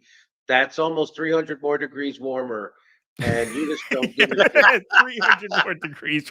That would be funny. That'd be a good skit, actually. Is you just count each person as 98 degrees. You're going to warm the planet by 300 degrees with these kids. The longer the West stretches out, thanks, Sparky, the war in Ukraine, the more likely they'll leave Russia no choice but to absorb all of Ukraine, make Ukraine Russia again. Well, they could have had a deal at the very beginning. Those 3 terms are very simple, but not simple enough for honestly, the guy who's renting my part of my apartment now, he's Ukrainian. And I'm like, you know, he better not watch the show. He's going to wind up like when he moves out, rubbing shit on the walls or something. You're not kidding. You're not kidding. I got a story I can tell you. I'm not even going to tell you on the air because I don't want a certain person knowing that I even made that film. Ciao, Kathy. They can't tell Z, so no, it's their way of having to say, sorry, they won't go for it. Thank you, ciao, Kathy. The suit, formerly known as Speaker McCarthy, granted concessions for single-issue bills. Fun while it lasted. Thank you, Blank State. Appreciate that. P.W. Walker. Biden is literally Grandpa Simpson with nukes. Yeah. Yep. He reminds me of Stan's grandfather in South Park, although that was more Mueller. I thought Robert Mueller really reminded me of Stan's grandpa. He looked like him, too. He did. Denazify Israel, says Sparky. Build a better world with bricks and go Yemen, fight the power, says Sparky. Sparky's got his mojo working tonight. Thank you, Sparky. Appreciate it. All that. Why don't we give a cowbell to Sparky since he's hitting us up so often? Will Trump get us into war with Iran or Yemen?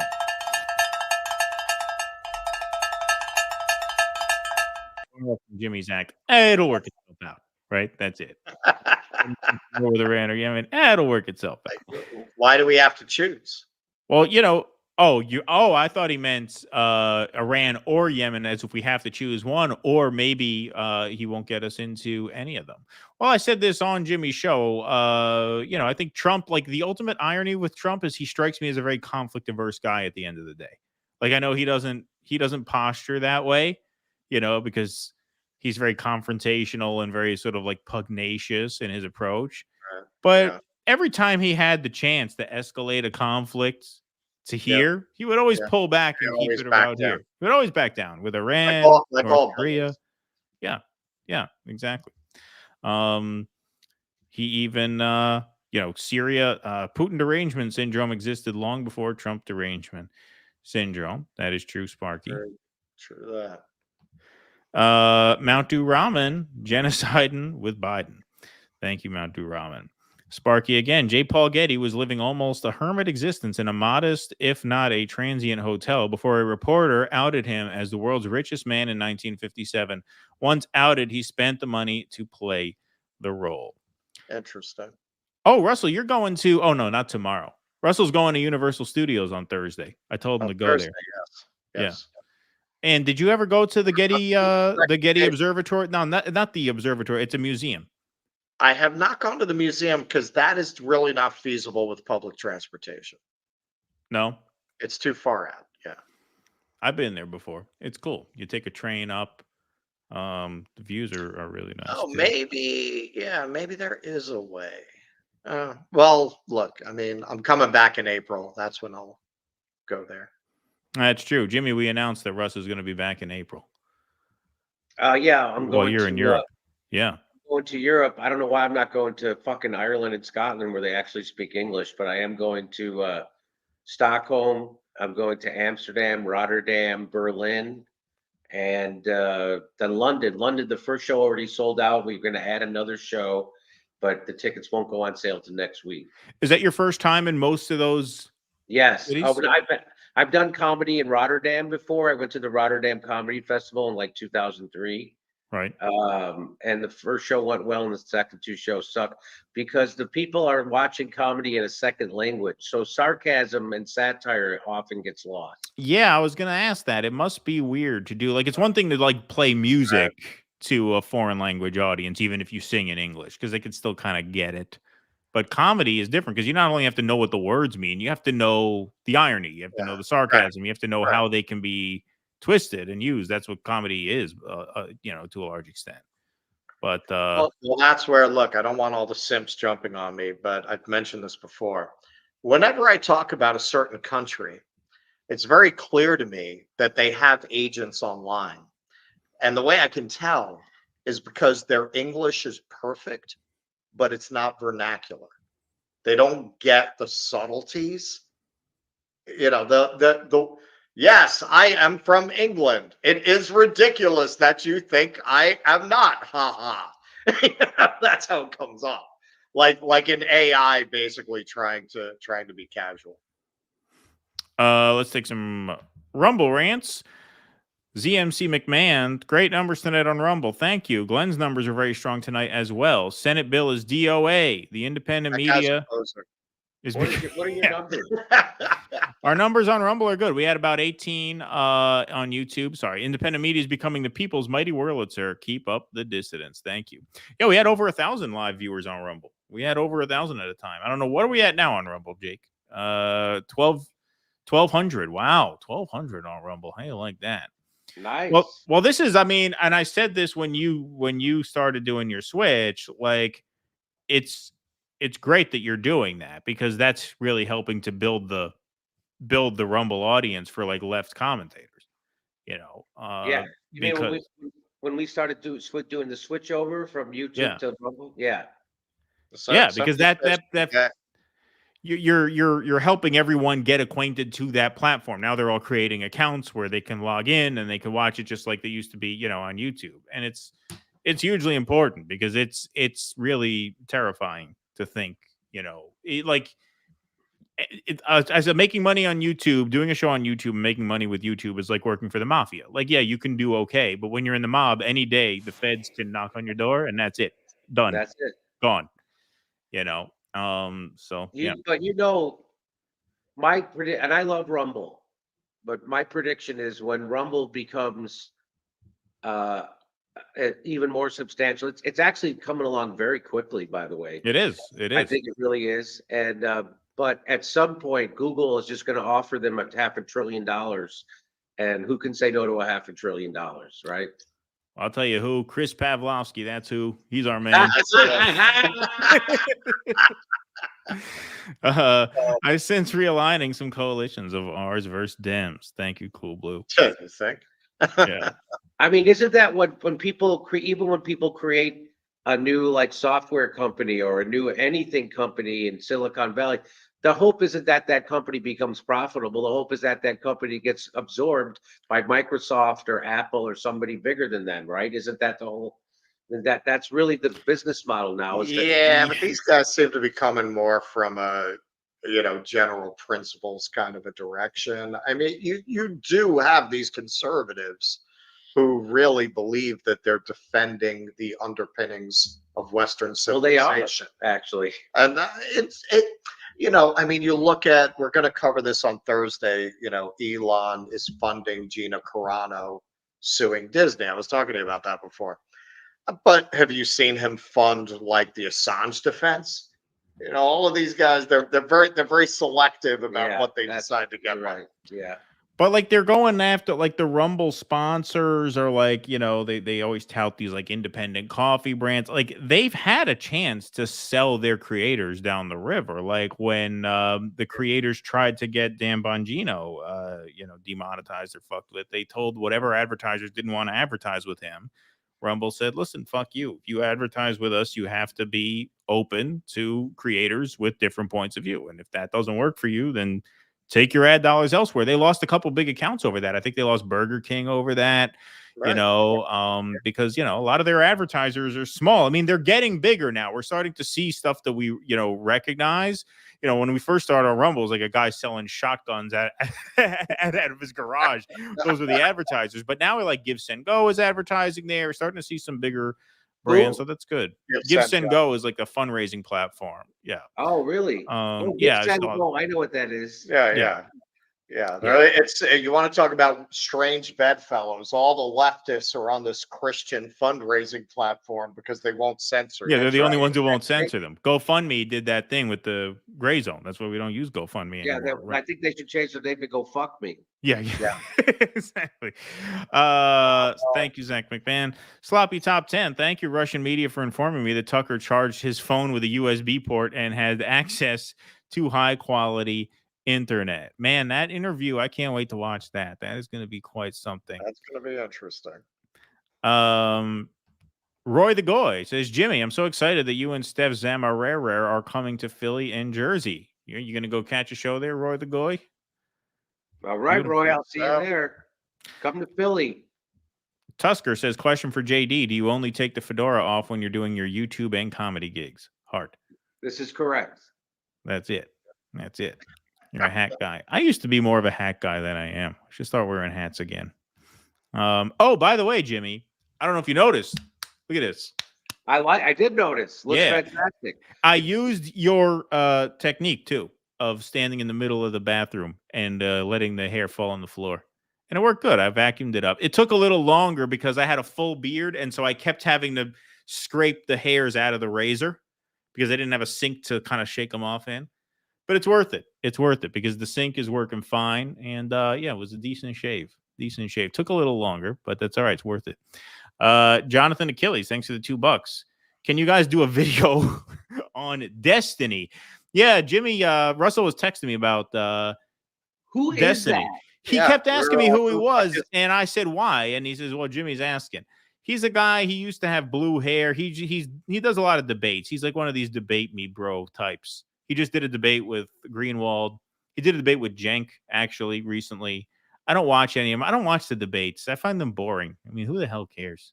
I saw a little bit of his debate with Glenn Greenwald, and about January 6th, right? Yeah, he's just an absolute fuck. He's not obviously not. He's not debating in good faith. He's just pushing a narrative because that's what I guess his fans want to see. There's no way you could say the shit that I only watched like 10 minutes of it, and I was like, this guy's full of shit. There's no way he believes what he's saying. And he doesn't have an argument about anything. Yeah, a bunch of, January 6th, they were trying to overthrow the government, Keaton. A bunch of gun nuts, Second Amendment maniacs showed up to overthrow the government without their guns. I went to a Dean Phillips event, the idiot who's challenging Biden. Yeah. That was part of my New Hampshire coverage. And he said at an event, about, January 6th, he said, I was hiding from the mob. And then he actually said this was what he said. He said, fate would have it. They didn't bring guns that day. And so we were saying fate would have it. Oh, fate would have it. Fate. Yeah, it was fate. It was an accident. It was a twist of fate, a mystery of the universe that they didn't bring guns. Right. Even though they were there to do it. Why didn't fate bring some National Guard to the? I don't understand. Fate just does one thing, but not the other. It's right. Weird. Yeah, exactly. Fate would have it. No National Guard were told to show up for a few hours. Right. Apparently, they did send police with tour guide licenses. Yeah. Tusker says Biden isn't so special. I talk to Napoleon all the time. Have conversations with the dead, Tusker. Jimmy, it's not talking with the dead. It's a stutter. Yeah. See, Mitterrand, that was before my time. I didn't even know that name. I saw it. Really? What the hell is he talking about? Yeah, I didn't know who that was. Well, that was before my time. I was what, 9 years old at that time? I know from Mitterrand. And you weren't up on French politics? Yeah, no. Did not get that reference. I knew it wasn't right because I knew when he said it, I'm like, this is not a contemporary world leader. Like this has to be wrong. But I didn't know. I didn't know how wrong he was. I just knew I hadn't heard of him, and I'm like, this can't be right. But yeah, I didn't know he had been dead for almost 30 years. That's something. Let's go here. GHU81. I'm watching you guys on my LG TV, and Roku has Rumble. Yeah, as I said, Roku's got it. Thanks for talking about Palestine. Well, thank you for watching. Yeah, it's our privilege to talk about Palestine. $1 Million Trooper. Do you find it interesting that people can get Gaza and Israel issue right, yet totally shit the bed on Ukraine? Yeah, and vice versa. People can get Ukraine right, but shit the bed on Gaza, Israel, right? Yeah, depends on their biases. Yeah. You ever talk to Mitterrand? You're all losers, Jack. You never talk to Mitterrand? You're all losers, Jack. Thank you, $1 million. Sitting in there.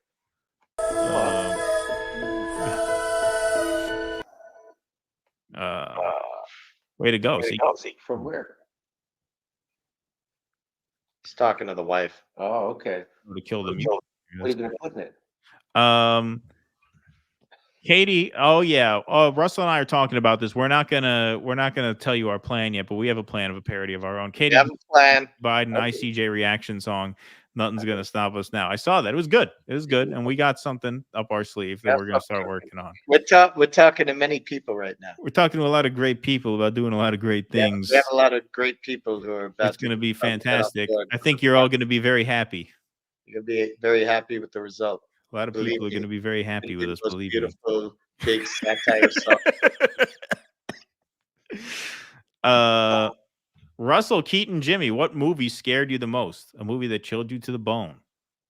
All right, you know what? Okay. All right, so I'm a horror movie person. Okay. All right, when I was a little kid, fucking Don't Be Afraid of the Dark. That was the one with the little things that live down the chimney. That used to scare the living shit out of me. But I'll tell you a funny, more contemporary thing. Okay, so I know now people would watch like the Blair Witch Project and be like, whatever. But understand, nobody had ever made a movie like that before. Like that whole found footage thing. That was a completely new thing. I went to see it the opening weekend when nobody really knew a lot about it. You just knew this was supposed to be like the scariest movie Project, ever. Right. So I fucking went in having no idea what to expect. I swear to God, I saw it at the Angelica Theater in the Village. I walked out fucking scared shitless at 2:00 in the afternoon, man. Like it was broad daylight and I was freaked out from that movie. Blair Witch was really good. The acting was really good. Like those actors were terrific in that. Yeah, and they really did sell it. Remember that aesthetic, nobody had ever done it. Right. It was totally new. I would have to say, I mean, when I watched The Shining for the first time, I was a kid. I watched it on TV with commercials at this party in San Francisco because I was born in San Francisco, but then we moved to New York like right after I was born. So my parents had friends there, so we were there visiting friends. And it was a party. Everybody's eating, drinking, carrying on, laughing, having a great time. And The Shining is on in the middle of this brightly lit room with all this joy and laughter in the air. And it's censored. All the blood is censored out. The cursing is censored out. There's commercials. I was still scared. I was still scared shitless. I mean, I was only like 12 or something, maybe 10 or 11, 12. But even in that atmosphere, yeah, The Shining got me. And then the other movie that got me is that movie, Event Horizon, the ghost spaceship. Do you know how many decapitations and fucking murders and fucking demons I had watched by the time I was 12. Yeah. No, really. When I was a little kid, see, I don't know by the time you were growing up. When I was little, we didn't have cable yet. So on the weekend, the local stations would all play reruns. And so the only thing to watch were old movies. And after the morning, they would play all old horror movies. And look, this is like the 70s, so civilization had collapsed. So they showed things on commercial TV. They probably wouldn't even do that, with like people getting their heads chopped off in guillotines and Right. like that. So like I was seeing shit like that when I was like 7. Well, The Shining wasn't just gore, though. I mean, it was genuinely scary. Like that movie. Oh, is yeah, frightening. yeah. No, Like the that's room like a 237 that's like scene. I mean, a that is a scary fucking scene. That is. So what about you, Jim? Terrifying scene. I would say the thing that scared me the most is Mrs. Doubtfire. Just to see the way the trans community was disgraced in that, and the way they were attacked. That's true. You really couldn't make that nowadays. They were just laughed at. couldn't. That's They true. Be were tough just to do. laughed at. It's not right, and it marginalized the trans community in a way that still gives me chills. You better not see Ace Ventura then. That's Oh, right. Remember that? Yeah. Yeah. Yeah. They kill you for that. Oh, Oh, yeah. They You know, you can't couldn't even do show that. that shit anymore. Jimmy, much respect to you. Do you know that Benny Hinn and CUFI are huge Trump funders? I don't even did know not. who those people. No, I never kidding. heard that. So I used to have a bit in my act about Benny Hinn. I used to like to get high and watch Christian television. That's true. I used to do that all the time when I was on the road, and the other comedians would get annoyed because I was the headliner and I got to control the TV in the condo. I'm like, I'm getting high. We're watching Christian TV because it was the funniest shit I'd ever seen. And my favorite was to watch the Faith Healers. And Benny Hinn was my favorite because he was a guy doing the most wicked comb over, yet he was healing people. Right. And my whole thing was, don't you think if you could actually heal people when you take 5 seconds to fix your own fucking bald spot?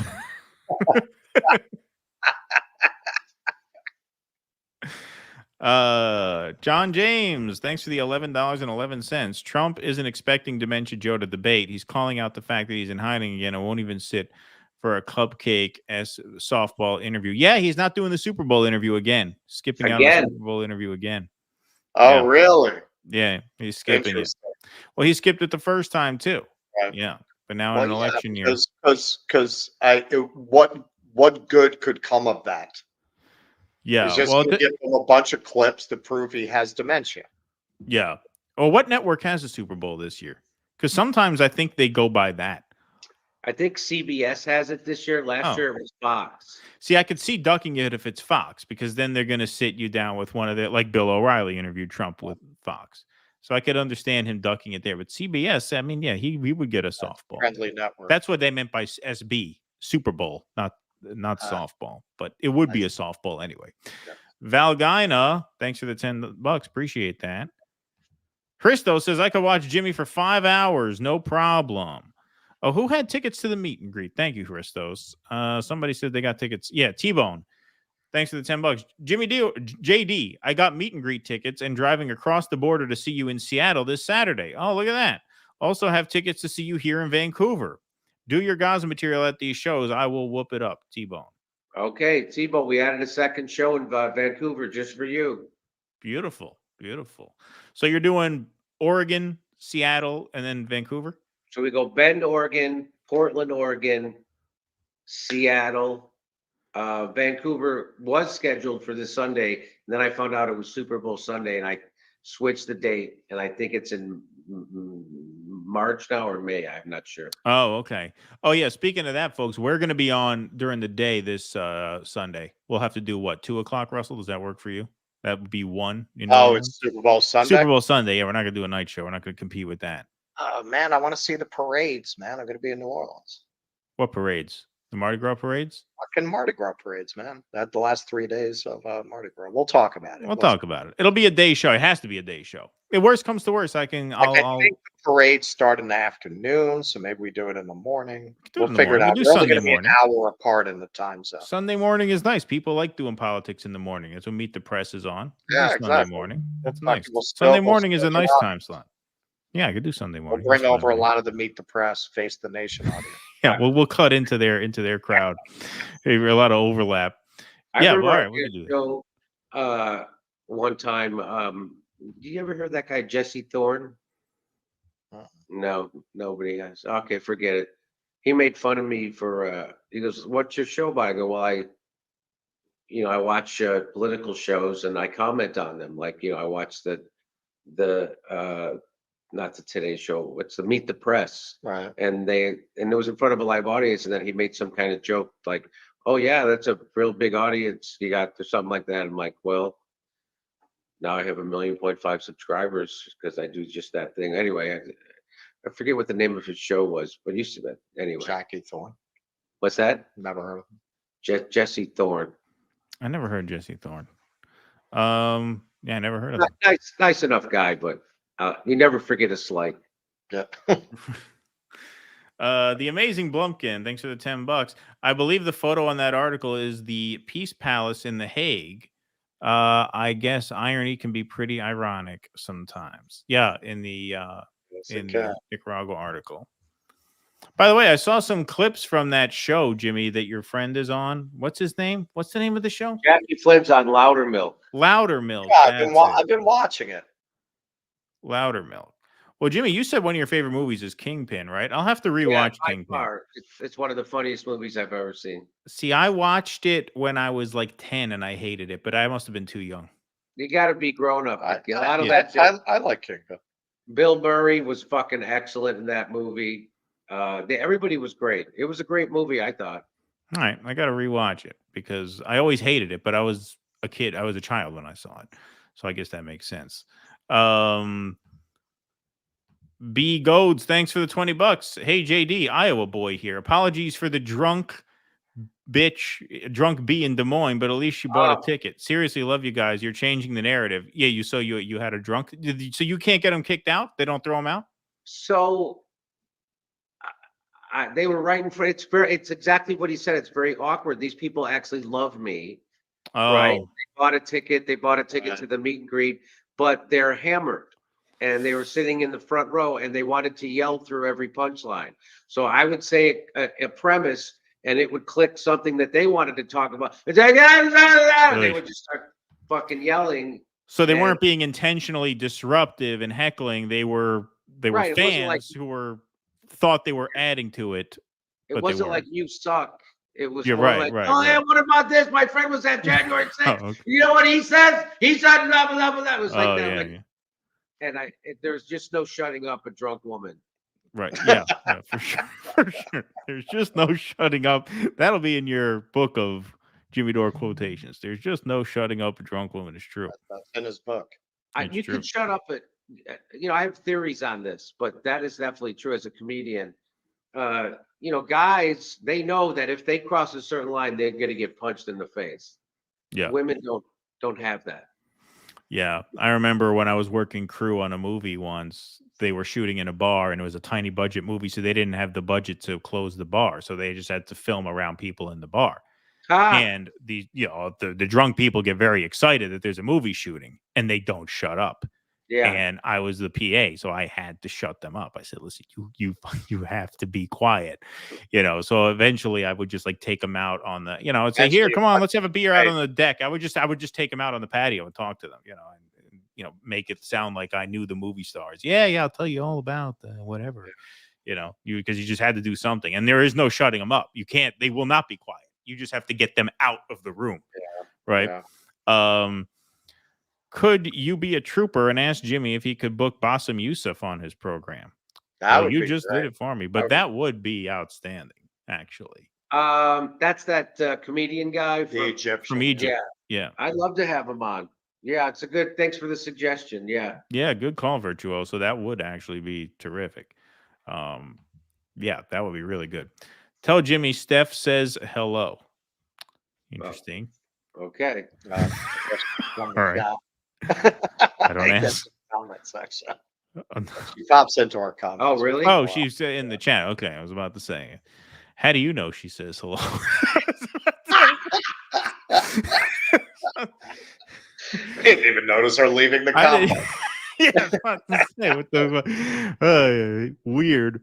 All right. Let's see. We got some more over here on $1 Million Trooper. Thanks for the $10. Just retired from a career in the U.S. Army Public Affairs. They actually teach us that Vietnam is where the press made us look bad, so now we could control them, yet they still managed to make it seem benign. Wow. What is it? Thank you for that. No. It was a guy who was what, an Army spokesperson? Retired U.S. Army Public Affairs, and they taught us that Vietnam is where the press made us look bad, so now we control them, yet they still managed to make it seem benign. That basically the military got bad press in Vietnam, and so now they call the shots. Yeah.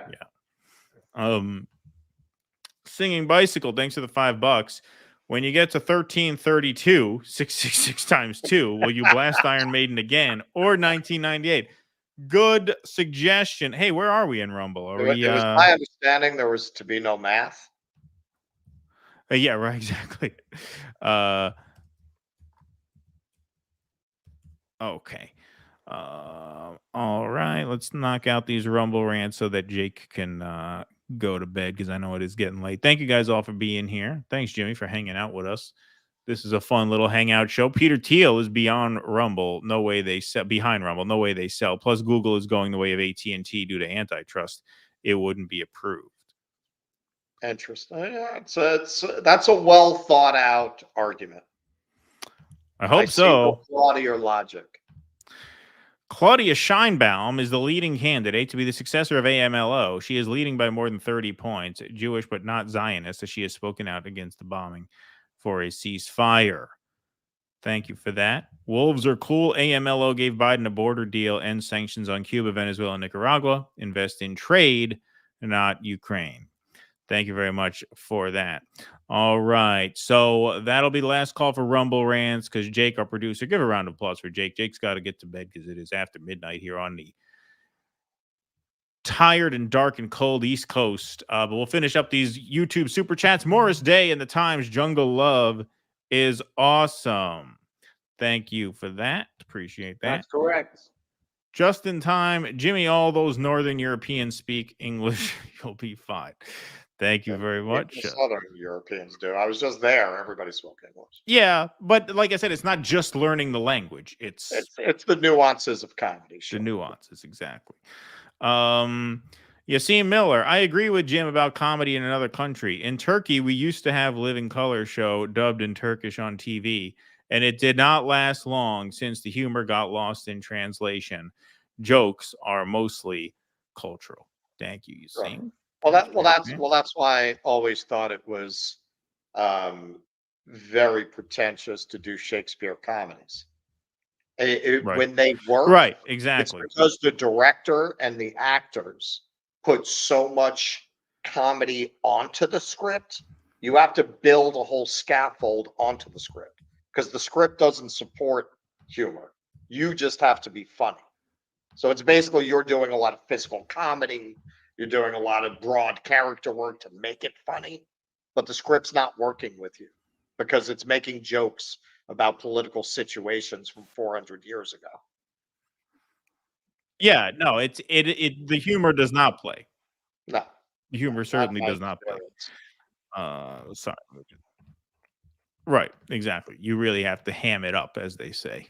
Right. You have to deliver the physicality of it and everything like that. Right. Okay. Let's go to some more here. Charles Garcia. Speaking of Julian Assange, Representative Paul Gosar introduced House Resolution 934 calling for the case against Assange to be dropped. McGovern, Massey, Marjorie Taylor Greene, Omar Luna, and others have co-signed. That's good. That's good. But I'm supposed to hate Marjorie Taylor Greene, but embrace Nancy Pelosi, right? Right. Yeah, exactly. Chiller. Thank you, David. All right. Yeah, you won't get that. All right. So there used to be this late night horror movie thing that everybody was into, man. And their intro was there was a hand that would come up out of the grave. Chiller. That's what he's talking about. Oh, okay. All right. $1 million trooper on Rumble. The bad press was because we were burning Vietnamese villages. The assumption, spoken or not, is that we don't do that anymore. Thank you, $1 million trooper. Sorry, I didn't put that up on the screen because I'm just reading that off of my screen now because Jake has retired to his quarters. So why do you think that people like scary movies? I think it gives you the thrill of danger without the risk of actually getting hurt, right? Like it's a larger than life experience. Like a roller coaster, like a thrill ride. Exactly. But yeah. So why is that? Why is that appealing? What? So I have a theory about that. You want to hear? Sure. Well, the thrill rides are not appealing to me. I don't find the simulation of plunging to my death to be entertaining. I don't find that amusing. As a stand-up comic said, I don't know why they call them amusement park rides. I don't see anything amusing about ass-clenching terror. That was a funny line, and I agree with that 100%. Like, listen, man, I went to Great Adventure tripping, and I went on those rides tripping. And yeah, I definitely came out of it with the insight that it's a death park. Like really, it's a death park. It's a way of experiencing death without dying. Right. That's my theory. Yeah. So what's your theory? My theory is that most people, most of the time, are living in the future or the present. They're anxious about the future or regretting the past. And when you are near death, you aren't thinking of either of those two things.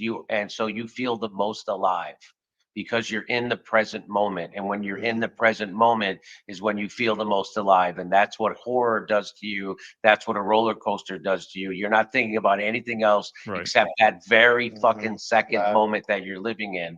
And, that's what yogis get to, that they can be in that present moment, or like Eckhart Tolle, they're in that fucking moment so much that they can see the teapot vibrating, and so if you can get that, you would feel so alive that you wouldn't have that. And that's what that is. People, we're kind of deadened in a lot of ways too, and that just it throws you into the present moment, and so you feel the most alive ever. And I think that's why people like scary movies and amusement park rides. I think there may be an evolutionary dimension to it also, because so much of survival under the circumstances of our evolution relied on your willingness to confront life-threatening danger. So you have to develop a certain pleasure in putting yourself in that position, or you won't do it. Right? You got to go hunt the beast. So you have to take a certain pleasure in that fear. Okay. But just remember, most fear is a mile wide and an inch deep. When you step into it, it's not as bad as you think. That's what Jose says about the interventions. When I was a kid, Children of the Damned scared me. I never seen that was a scary movie. Yeah. When I was a little kid, I know all these movies. When I was a kid, there was a movie on television, like on ABC, and it was about this little doll, like one of these little voodoo dolls, and it had this and he had a little spear in his hand, and it came to life, and it was like, and it would fucking kill people and shit. This was a movie? Yeah, and then you'd go to school. I remember I went to school the next day, and everybody comes going, they're like, oh fuck, you saw that movie. It was so. You got me. I don't know that. That was a. I can't remember the name of the. I was a kid. That's before cable. Kinky will see you in Palm Springs. Cable? That's amazing, right? A time before cable. A time before fucking porn was just at the fingertip away. Man, when I used to watch porn, it was a big deal. You had to make sure nobody was out. You had to lock down. You had to pull the shades. There was a lot going on. Yeah, no, it was a huge. It was a huge thing, and you had to make sure the sound was off on the TV, right? What's that, Keaton? You had to make sure the sound was off on the TV and that no one was around. Yeah, right? It was a big deal. Yeah. I mean, the worst thing was once you got VCRs and you started renting them, going and getting them at the local video store, because these people are like small business owners in your neighborhood who now know what a big fucking pervert you are. Well, I would never do that. See, I'm too antisocial to do that. It would be too. I couldn't do that either. Yeah. I could. Well, you know how I took some of the sting off of it. I would go in with my girlfriend. Oh. What you got to say now? Well, yeah. Well, that's a whole different story. I mean, that Yeah, that's no, different. as the That doesn't even single- really. I as don't the even think I single really guy, count no, that. I didn't do that. Yeah, no, I don't even think I could count that. If you went in with your I girlfriend. couldn't even buy dirty magazines at the 7-Eleven. I couldn't do that. What's the Woody Allen movie where he's trying to buy a dirty magazine? Oh, Bananas. Was that Pretty Bananas? sure that's Bananas. He's trying to buy it at like a convenience store, and he's like, How much for jugs? Yeah, how much for the then he's like, I'll take the whatever the name of the magazine. And then the clerk says, how much for, whatever, he shouts the name of it out. Yeah. Yeah, that was good. Kinky, see you in Palm Springs, Pickford Theater in March. Yes. Beautiful. I'll see you there. Beautiful. Look at that. See you, Kinky. The cat was named Vagina. Thank you for going along tonight with Jimmy. So thank you, Jimmy, for going along with us. Although it's only 9:15. I think we should do the Pelosi thing with Jimmy. Which Pelosi? Oh, the code pink. Code pink. Okay, yeah, we can do that. Just throw it. All right. Out of the lineup. Do I have to upload it? Yeah, it's not in there anymore. Tusker, thanks for the $20. Appreciate that very much. John James, Trilogy of Terror, Jimmy. Interesting. Okay. Oh, is that what it was called? Oh, so it was from an anthology. Ring a bell. Trilogy of Terror. Okay, Jewel in the Machine, thanks for the $5. Dogtooth, disturbing movie, but also an incredible allegory of created reality, which makes the movie even scarier. Yeah, that's it. Trilogy of Terror. Oh my God. That's it. Oh my God. That scared the shit out of me. All right, hang on. Oh yeah, Jimmy's movie Trilogy of Terror. We have another one. Hang on. Yeah, Dogtooth is that Yorgos Lanthimos. He's the guy who has that movie Poor Things now, which I heard is good. But I don't know if did any of you guys see The Lobster? Well, it wasn't a horror movie, but I thought it was brilliant. See, I hated that movie. I despise that movie. We're talking about the recent with movie, Colin Farrell. Yeah, I hated it. I thought that was brilliant. See, I thought it was incredibly pretentious and boring. See, that was like a throwback to the old like surreal cult movies I used to really like The Bed Sitting Room. Just these little Terry Gilliam. Yeah. Took a lot of inspiration from those movies. Well, Dogtooth was the same director as that. Jimmy's insights give me calm and perspective. All right, well, let's do something that won't bring you calm and perspective. Let's do Nancy Pelosi. So, Jimmy, Jimmy. One last bonus segment because I thought we should do this one with Jimmy. Go ahead, Russell. Set this up. All right, so this is Nancy Pelosi, the criminal, being confronted by Medea Benjamin about why she is continuing to fund Israel.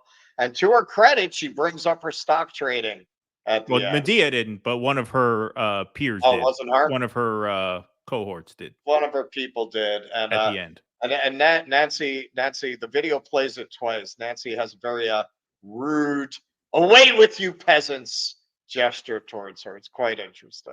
You are an Israel apologist or a Chinese apologist. You are an Israel apologist.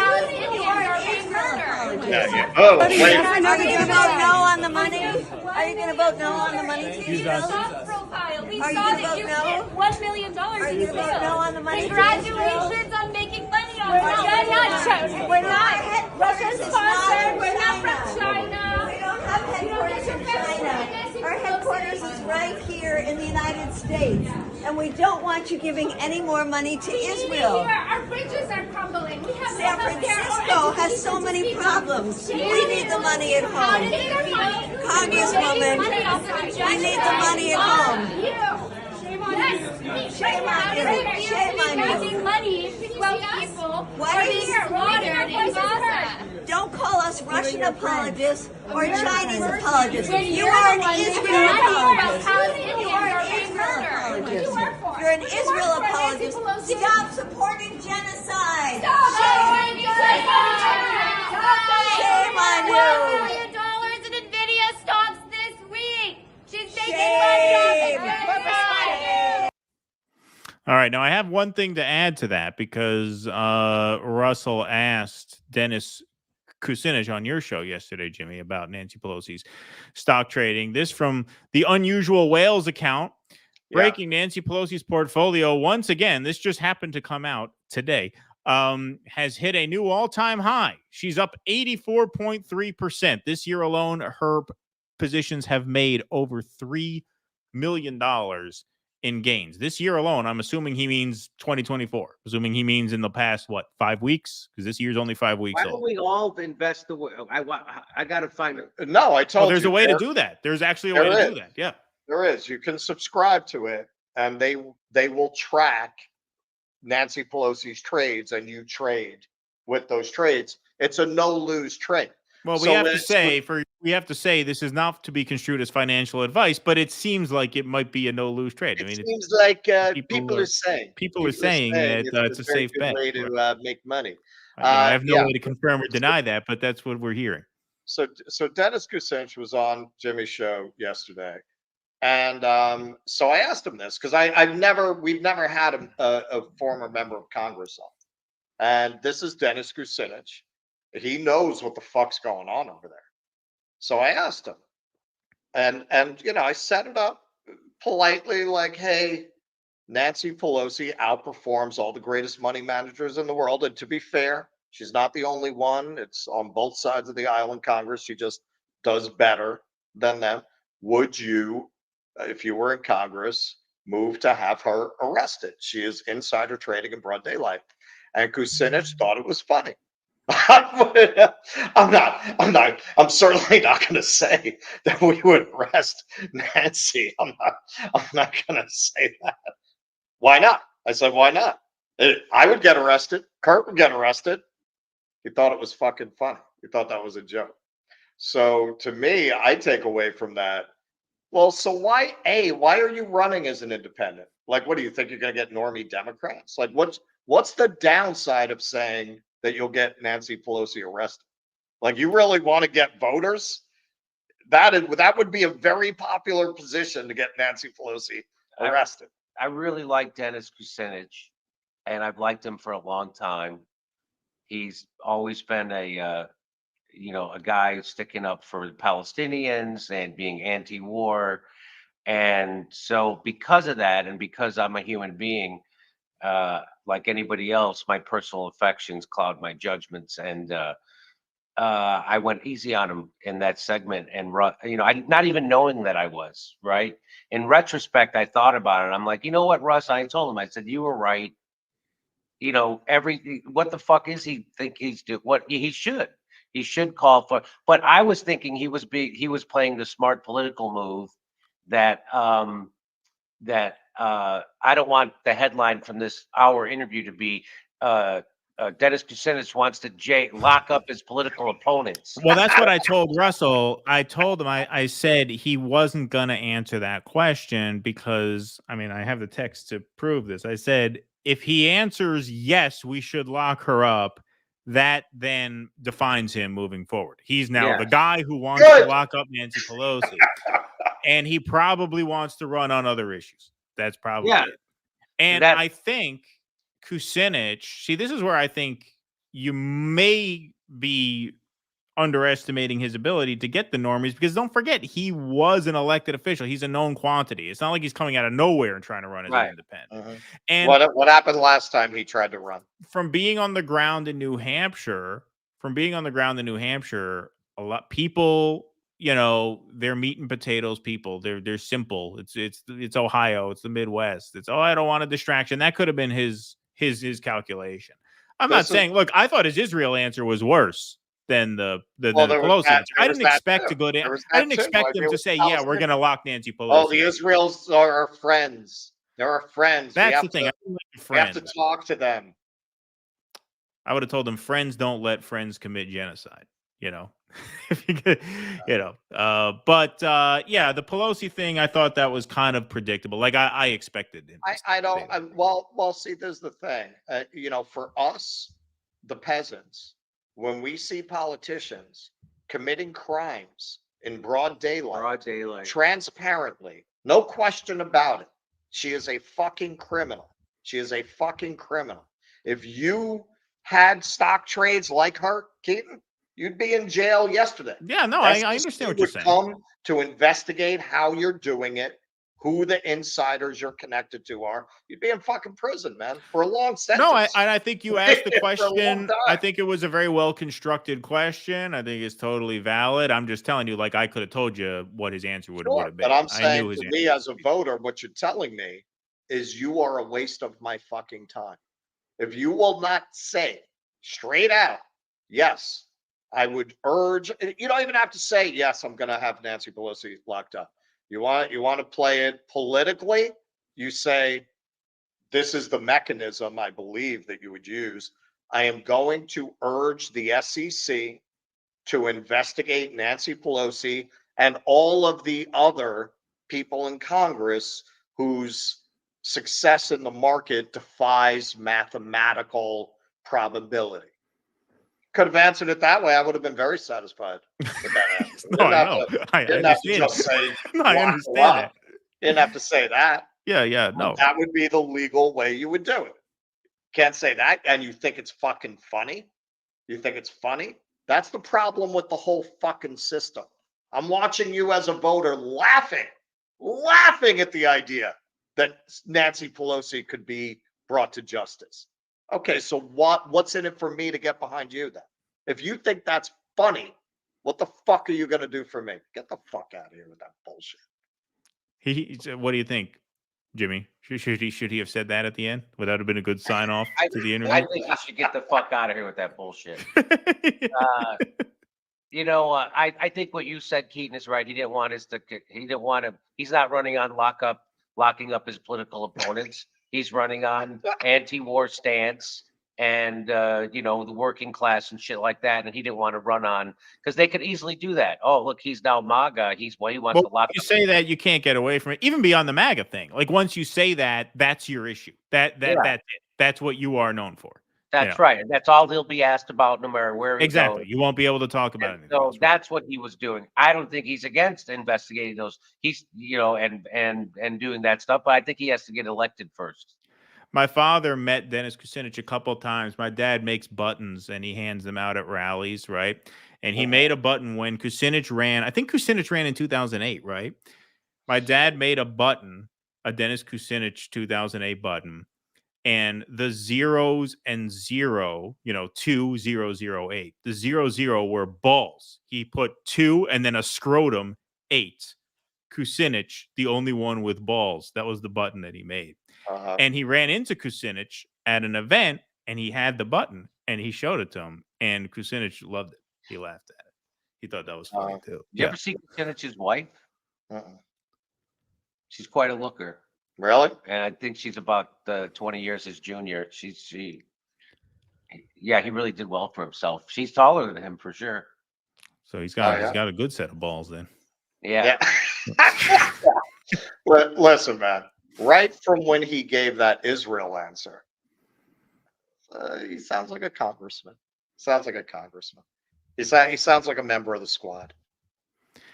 He was a strong voice against the Iraq war. He's always been a strong voice for the Palestinians. He was. I mean, he is. Well, what did he say in that? The Israelis are our friends. He called for a ceasefire. I don't know why he was saying that. It's called for a ceasefire. And what he made a point of talking about Israel's right to exist.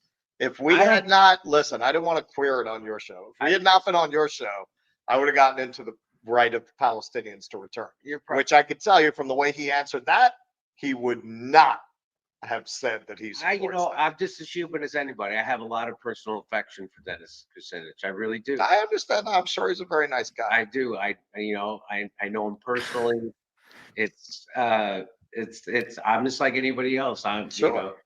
I've told people this true. This is also true. If you compliment my comedy, that's my Achilles heel. Like the joke I had, which is kind of true. If Hitler said to me, "Hey Jimmy, I saw your show last night, very funny," I'd be like, there's another side to that guy. Right. You don't be too judgmental. Well, PW Walker on Rumble says Dennis probably doesn't want to go out like Wellstone or something. You just don't go out and target one of them because all of them will come at you. Yeah, I mean, look, the Pelosi answer did not surprise me. Tusker, all you need is a jacket with shoulder pads and self-righteous jaunt to be a war criminal and a stock portfolio. So is this the Tusker that's sometimes on your show? Yes, she's our sometimes She's co-host. got a lot of money to throw at you guys for a fucking communist. I got to tell you that. Well, she is a PMC clash trader. Do you our guys favorite one? Do you guys refund some of that money that she throws in you? I have a feeling that there's some kind of agreement. No. Oh, do we kick You guys back? pocket that money? Yeah, we buy blow. Yeah. We stay at nice hotels in Vegas. Nowadays, porn We're is some doing it for people's the revolution. profiles on X is cool. We buy Colombian flake for the revolution. Where There do you you go. stay when you go to Vegas? Mirage, baby. Do you? Yeah, I'm kidding. Hey, is it just me or in Vegas? Jimmy, you would know. You're an LA guy. You've been to Vegas more than me. The traffic lights in Vegas, do they hang over the road or are they on the side of the road? They hang over it, and they're way longer than anywhere else in the world. They hang For some over it. reason, a traffic light in Vegas that's for fucking ever.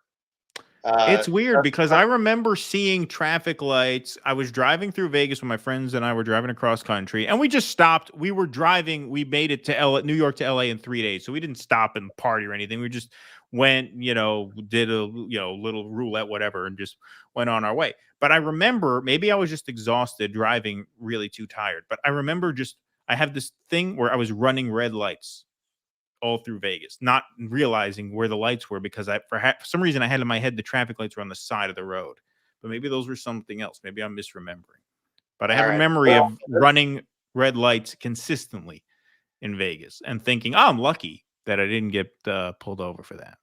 All right, so this is why Tusker gives us all that money. She gets to jump the line with a personal text.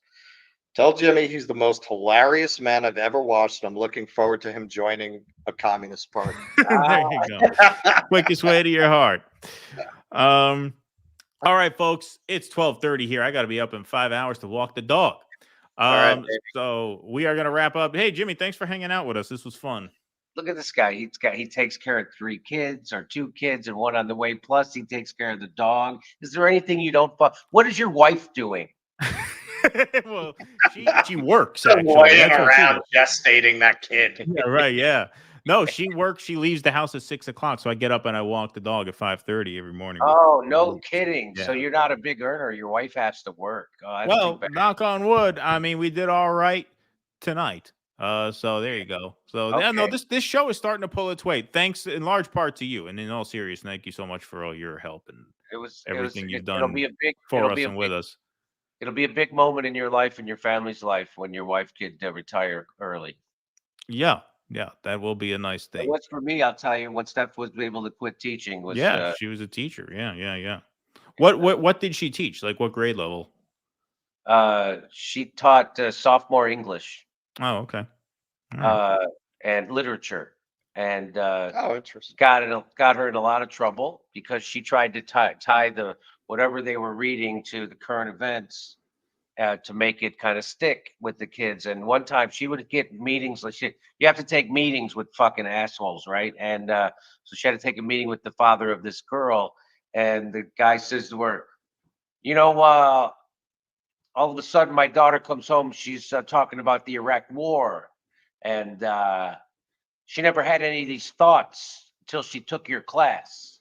Yeah. That's Wow. And I said, well, the next time someone says that to you, go, yeah, you send your kid to an institutional learning. The next thing you know, they're going to start thinking. Isn't that fucking weird? It's so bizarre that you say it because my sophomore English teacher was the same way. When I was in 10th grade, I had an English teacher who used to have a lot of conversations with us, tying the material to what was going on in the world, which at the time was the Iraq war. And so we would have a lot of like political conversations. Now, to my knowledge, she didn't get shit for it, but she may have, parent teacher conferences, whatever. Yeah. You never know. I appreciated it. I mean, she was one of my favorite. That was one of my favorite courses to go to. Because, you weren't just sitting and listening to the teacher drone on and then, pack up and leave. It was actually very interactive. And I felt like we learned a lot because of that, because there was really this back and forth and you were challenged in the moment every class to come up with something, But yeah, it's funny because that was my 10th grade teacher also. Wow, look at that. And my 8th grade history teacher. Okay, so when I was young, and I was 8th grade, I was like 14 years old. And my history teacher, this was the election of 2000.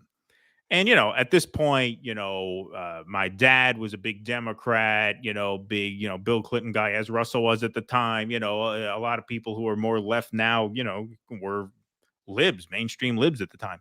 And so during the 2000 recount and everything, Florida was so close.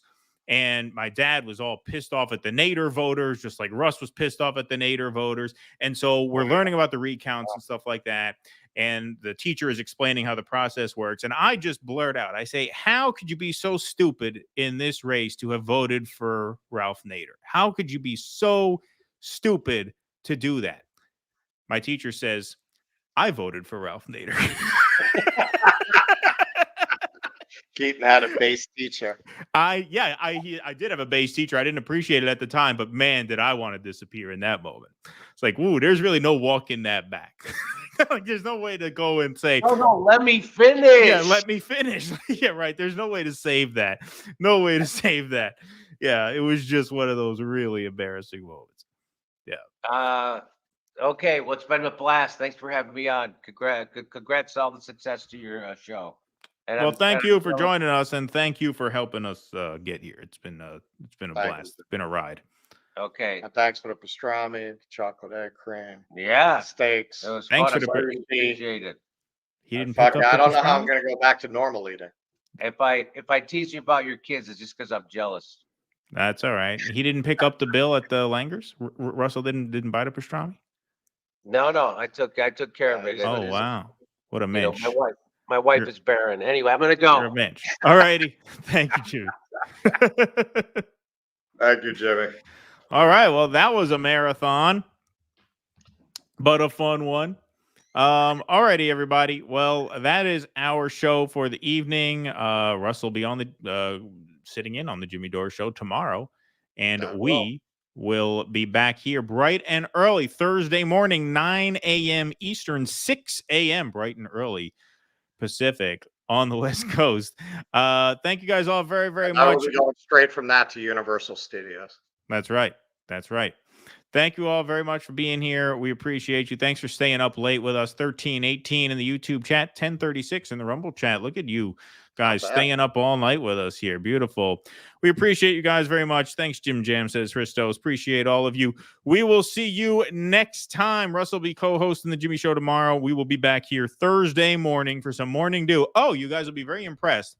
I took to heart a lot of your complaints that the Please Clap outro was too loud, and so I remastered it to be lower. So I think you're going to love this. I think you're going to be very happy, as they say. People are saying it's an amazing job that he did with this.